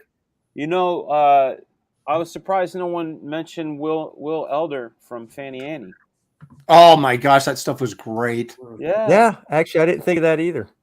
yeah. And then, of Fanny course, Fanny. you know, got to throw my buddy Bud Root out there. He's a great pinup Yeah, artist. Bud Root is excellent. Yeah, he does. Still good doing stuff. original paintings and stuff. So keeping it old school. So there Bless you you, go. Art. Wait a minute. Here, hang on a second. Hang on. Yeah, yeah. Hang on. Hang on, everybody. Hang on. My next is just going to be me. That's my next choice. Well, see, Oh. Well, see, you're just copycatting me, Art. You know, it's like there's just. No, I think he meant him. It's just Oh. me. It's Oh, just- you, not your I Art. think it's great. You. I think it's great that we There you go, Andy. got to see artists that we hadn't seen before. Oh yeah, There's Will Elder right there, man. Little Andy Yep. Fanny. yeah. yeah. There you go. Will Elder, man. When I Did was a little did- kid, am I wrong or did Frazetta ghost some of that stuff? He did. He did He did, indeed. okay.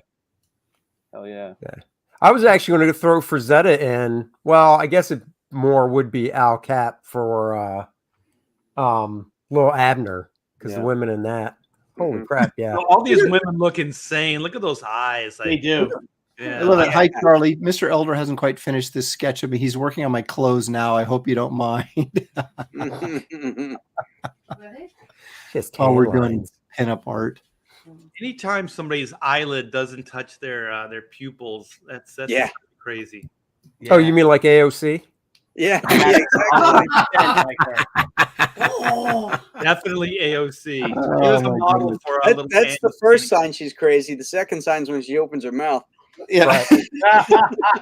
You see her donkey teeth? Oh, Oh, my you came in right at the right time. yeah, you did. Oh, that's Started- so rude of me. How could I Icy in say here. that? Yeah, that woman could eat an apple through a chain link fence. Oh,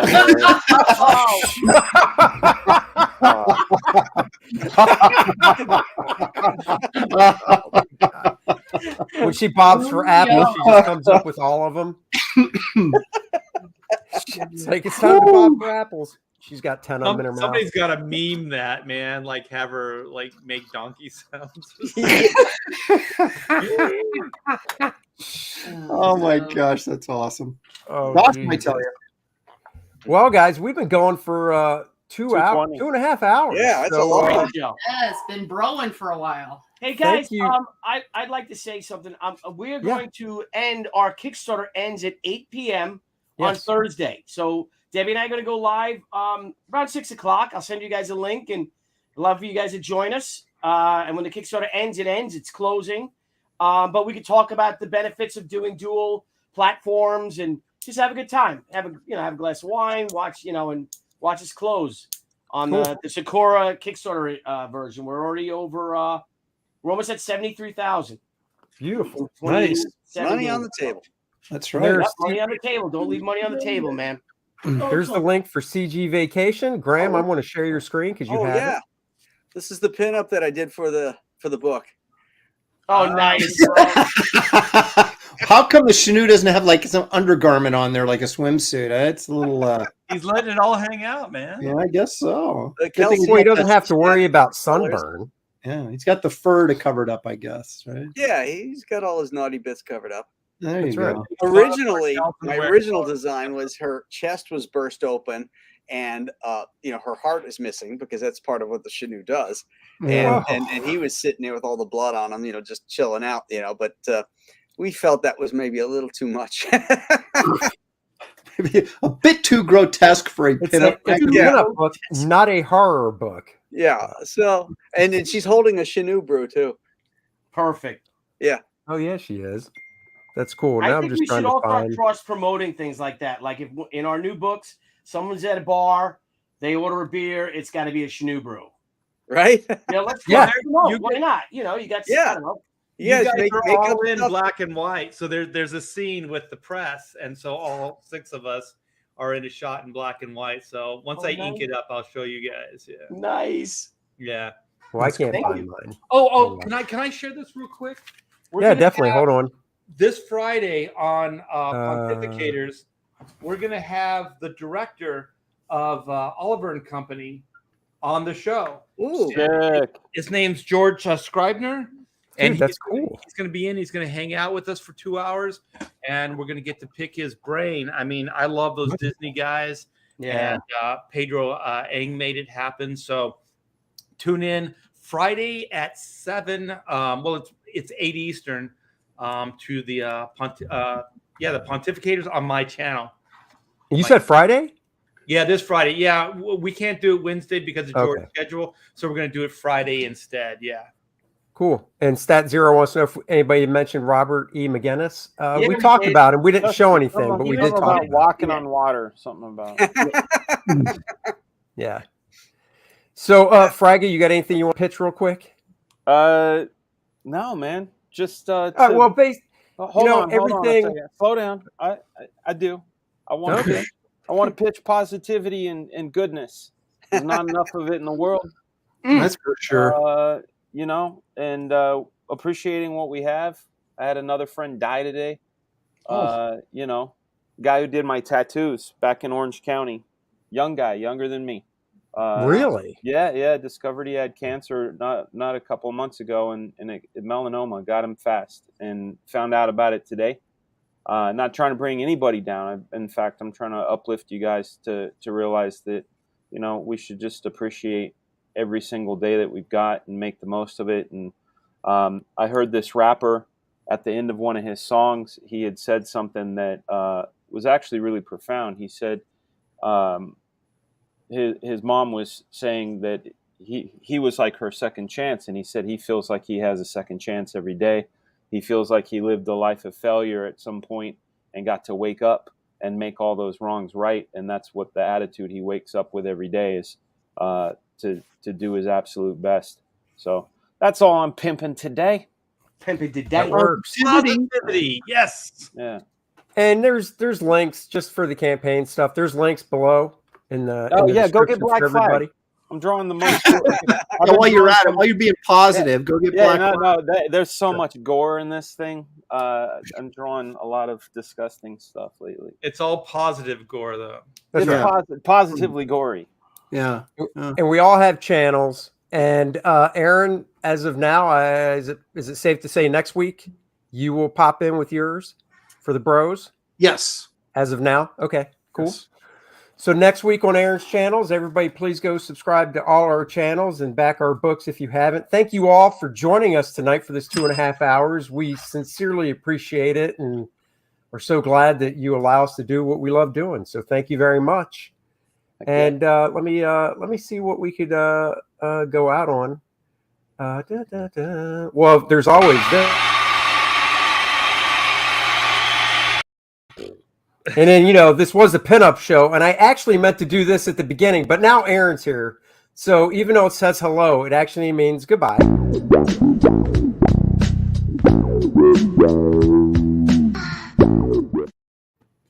And there you go. So we'll see you guys next week, 7 p.m. Tuesday. Bye, everybody.